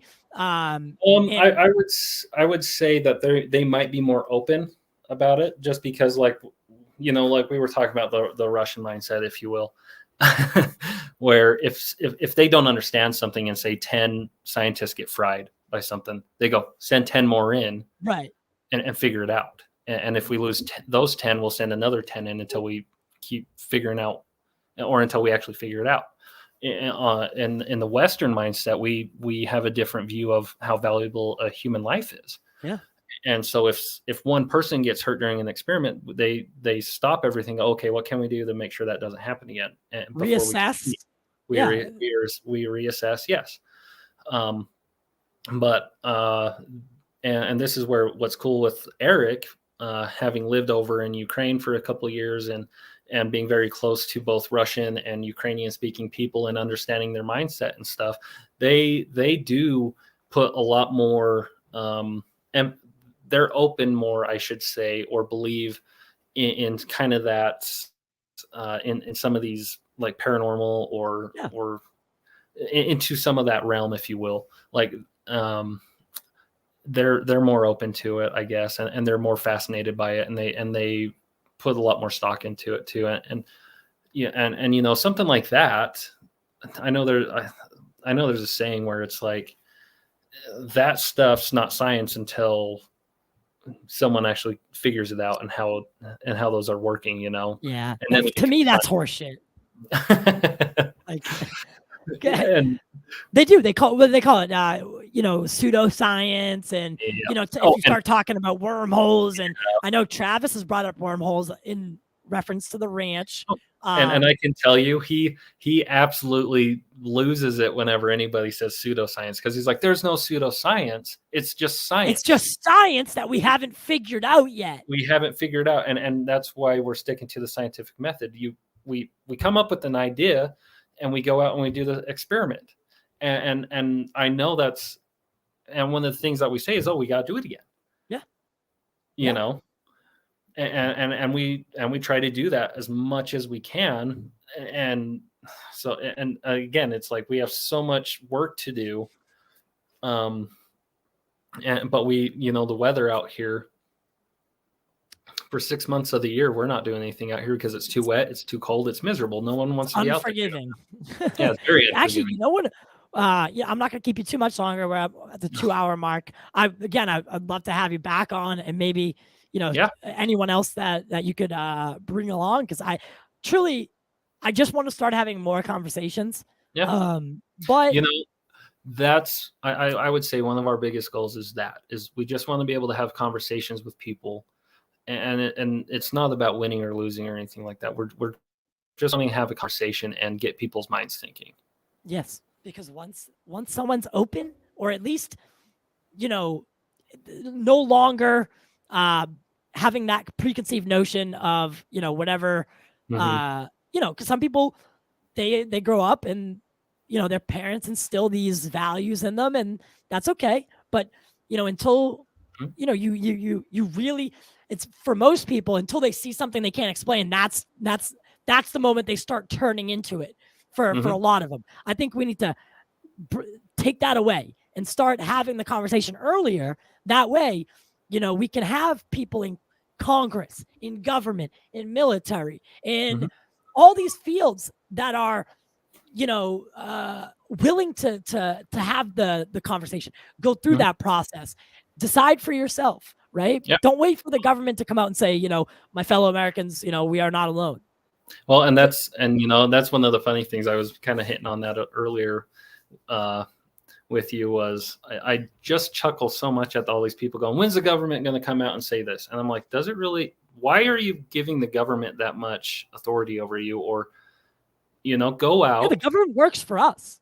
Yeah. They're there for us, right? Yeah. Quit thinking that you need to have their permission to think that any of this is real or not real. Go out. If you're fascinated by the subject, go out, start looking into the people who are researching stuff, do your own homework. Heck, become that person who knows a lot about this subject yourself and start making those arguments. Yep. Quit asking for permission from somebody else to do something. Yeah. As long as you're being legal, moral, and ethical about stuff, go for it. Yeah.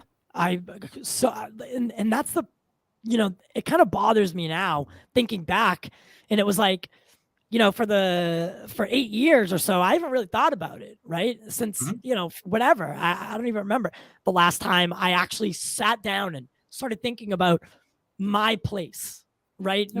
Me as a human on Earth in the United States.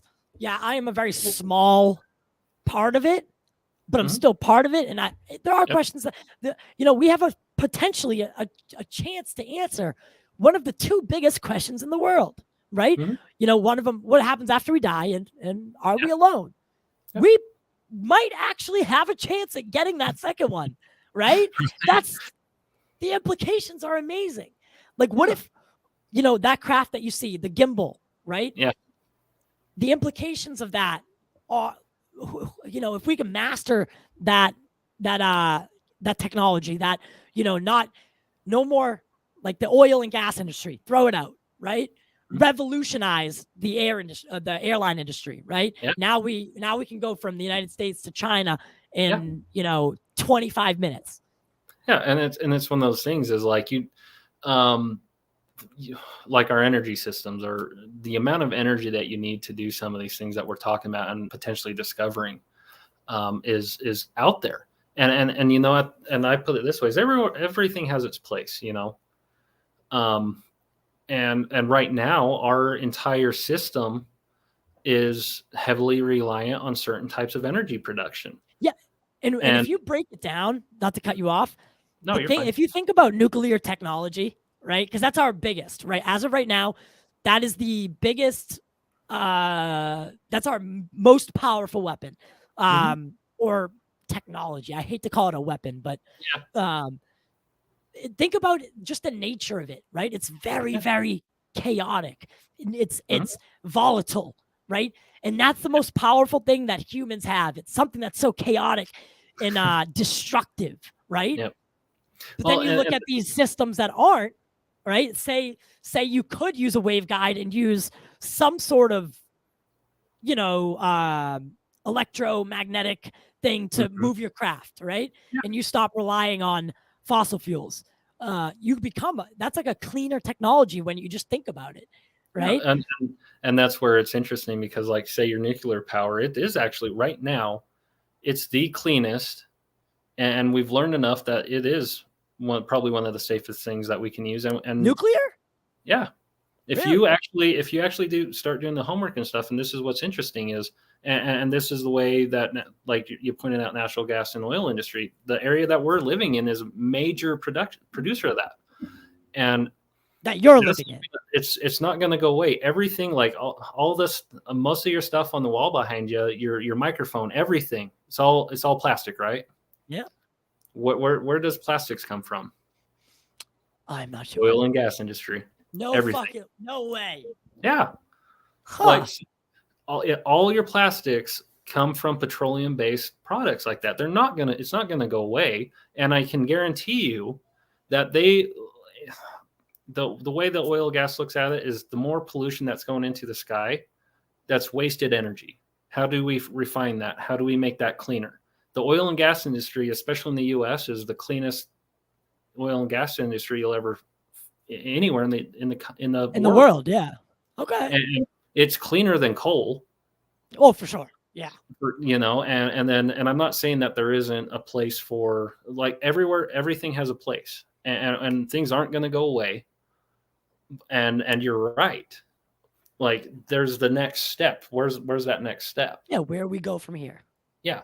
And that, so it's like there's things that I wish people would quit being so emotional about, and that's the biggest point. And that kind of goes back into our beliefs and non-belief systems, is the more emotional I can make you, the more I can manipulate you. And the more, and essentially the more angry I can make you, the more I can manipulate you. And anger is the easiest emotion to do that with, That's a really interesting thing. Yeah. Very interesting. Yeah. And so when you start getting into some of that stuff, it's really interesting. And yeah, if we find some really cool stuff here on the ranch, and stay tuned, because, well, I can tell you we've got some cool stuff coming. Yeah. What doors do if you find, say you found the smoking gun? Yeah. Right. You guys on the ranch, you find, whether it be a UFO that drops down and you get a clean picture of it, right? With an alien, it's like his ears are sticking out. No, I'm just kidding. But say you guys found the smoking gun. Mm-hmm. How do you think that you would approach telling the world? And I'm saying this as I just want to hear how you think that, because think about if the world is forced into disclosure, right? Like I said, they drop onto the White House lawn. Yeah. Mass chaos.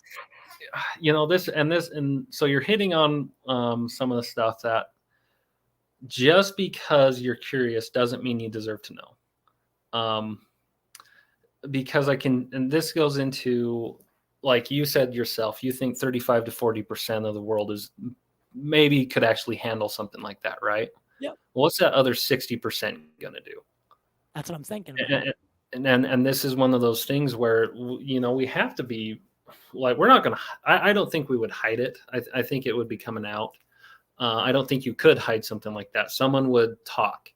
But this is the thing. And just look at what happened in our country the last 2 years, with all the riots and stuff. Yeah. It's been...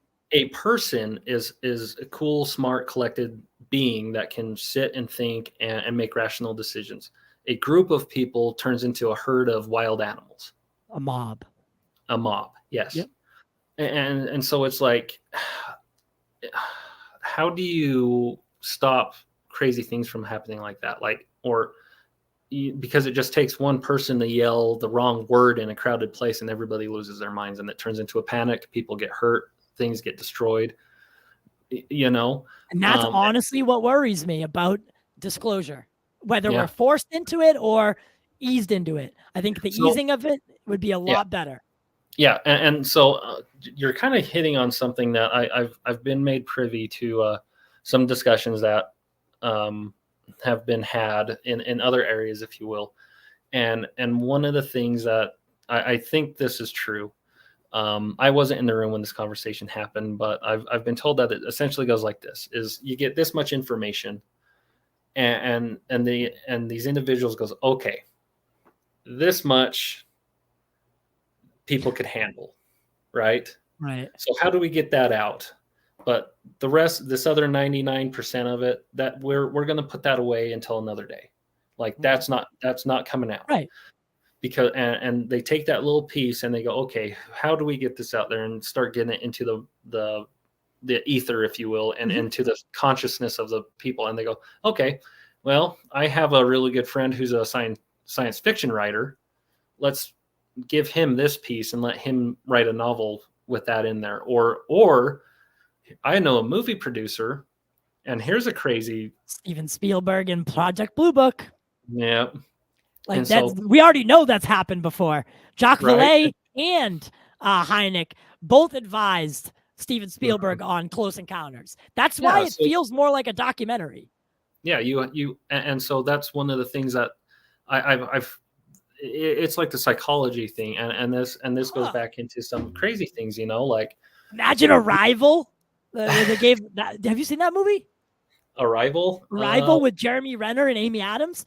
Honest to God, Kaleb, I swear to you, dude, that's exactly what I think would happen if Kraft came down. Because in the movie, I'm not going to spoil it for you because I really want you to watch it. So next time we can talk about it. Right. But the way that the world reacts to it is the way I think that it would really go down. Because there would be, drop one in China, drop one in Russia, we all have our own thing to deal with. Yeah. Like the Chinese, who's gonna be the aggressor and who's gonna, be the person that goes in and tries to figure out what's going on, right? Yeah. Who jumps to conclusions? Who wants to shoot at it? Any of these movies, that the one where they go to Mars and they find that Mars was hit by something and they shot a pod to Earth, with Gary Sinise in it, if I remember right. Hopefully you remember it because I don't know this. Oh, it's like Red Planet or something like that. It came out a long time ago. Okay.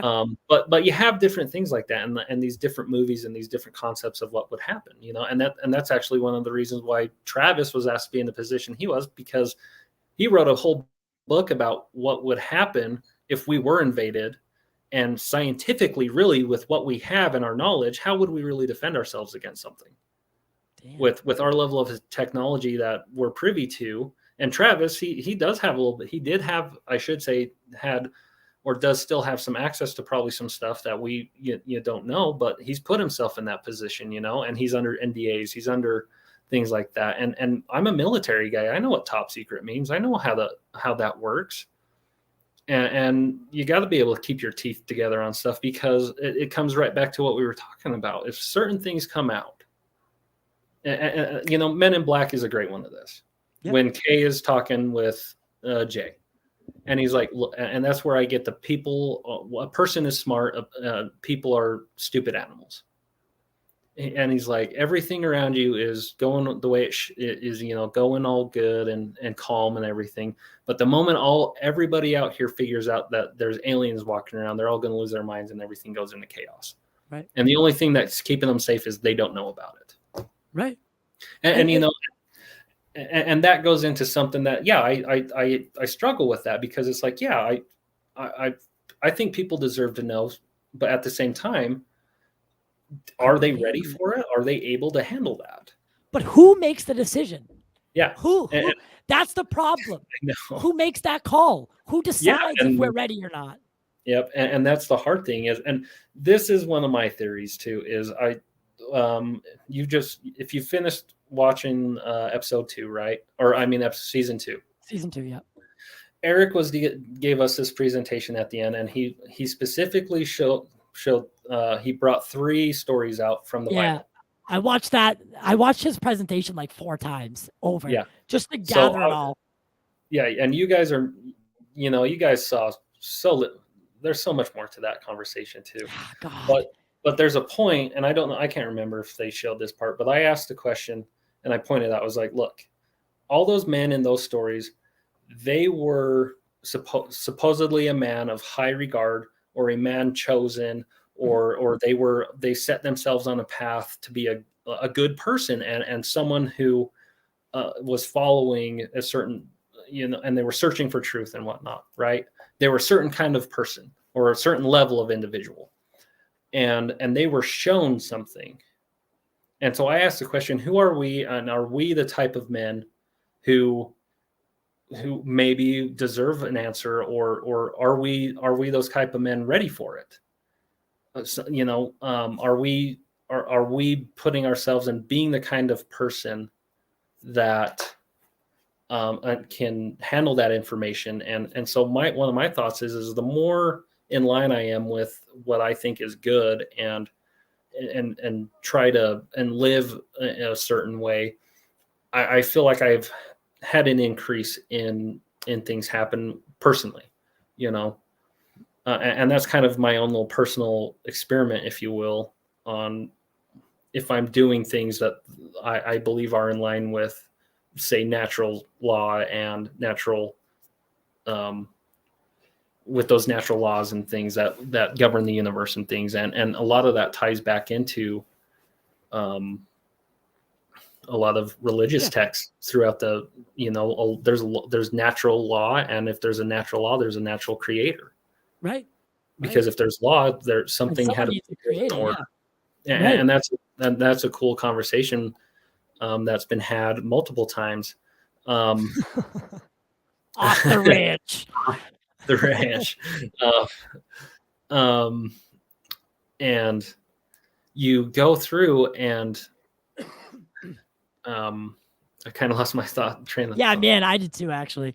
But you all these old religions and all these old thought processes that go thousands of years ago, they talk about the ether, they talk about the unknown, they deal with that, and that's the spirituality side of things, is you're dealing with the inside, right, and you're and that search and discovering yourself and what's on the inside, and answering that second question that you pointed out, what happens to us, and all these people and all these religions and all these thought processes, they recognize that there's something unseen.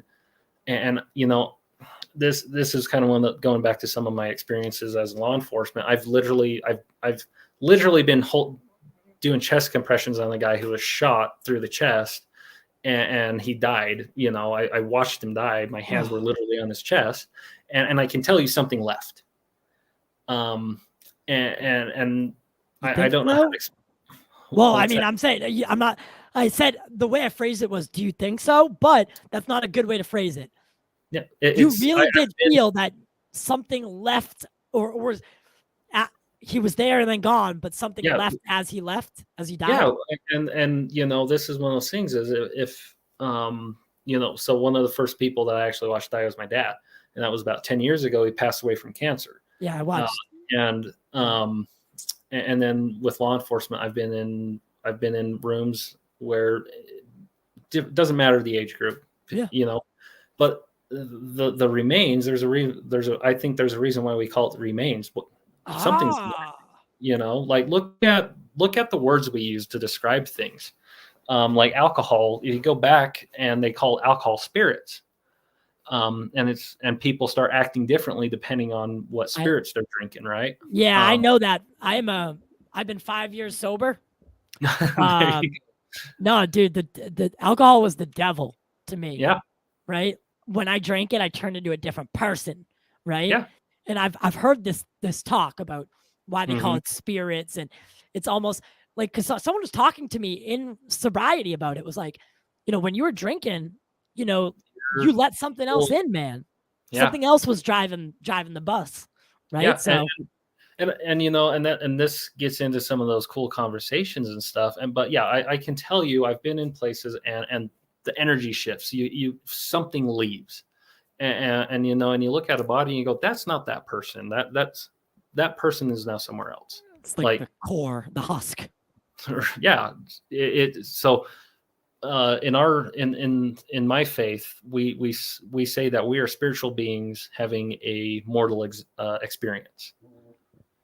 And so, and obviously this has formed how I view things and the experiences that I have on my ranch, or on the ranch. Sorry, not my ranch.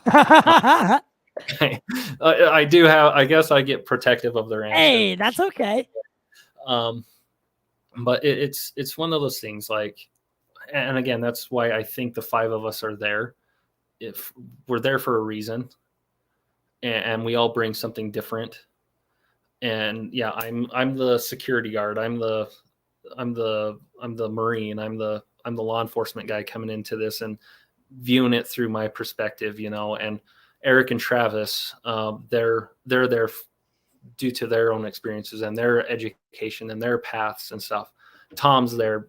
He's had his experiences. Tom's one of the most insightful guys that you'll ever talk to.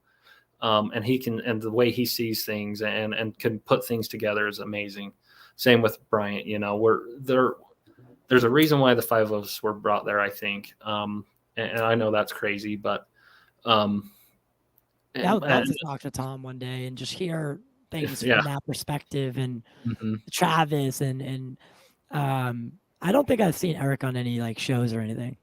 Yeah, Eric is definitely He the seems very mad unique. scientist that stays on the ranch and just is like, no, just leave me to my work. He's yeah, He's always given me that vibe, though. Like it's so true to who he is, at least yes, from watching. Because when you he's watch a show, you know how like you kind of create a relationship with yep, the people in the show, whether they yeah, know it or not, right? You kind of going on this journey. So yeah. that's exactly what Eric reminds me of. Is a mad scientist. You hit it on the head. Is like why you said you reached out to me before you reached out to any of the other guys. Is you vibe with me. You can relate to me, and Eric relates to certain people. Travis relates to certain people. I'm going to relate to certain people. There's that energy about it. So I understand. I get where you come from.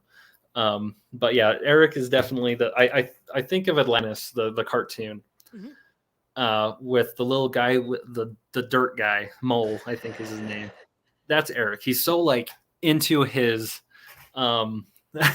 he's so into his element that he's like that's just him, That's what he's doing for that day, yeah. Like, And he doesn't care about some of the other stuff. Like the publicity and the all the rest of it. But dude, Yeah, man, yeah. thank you so much for joining me. Yeah, you're welcome, dude.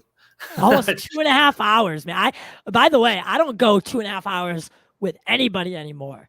So I have a strict 90-minute max, but yeah,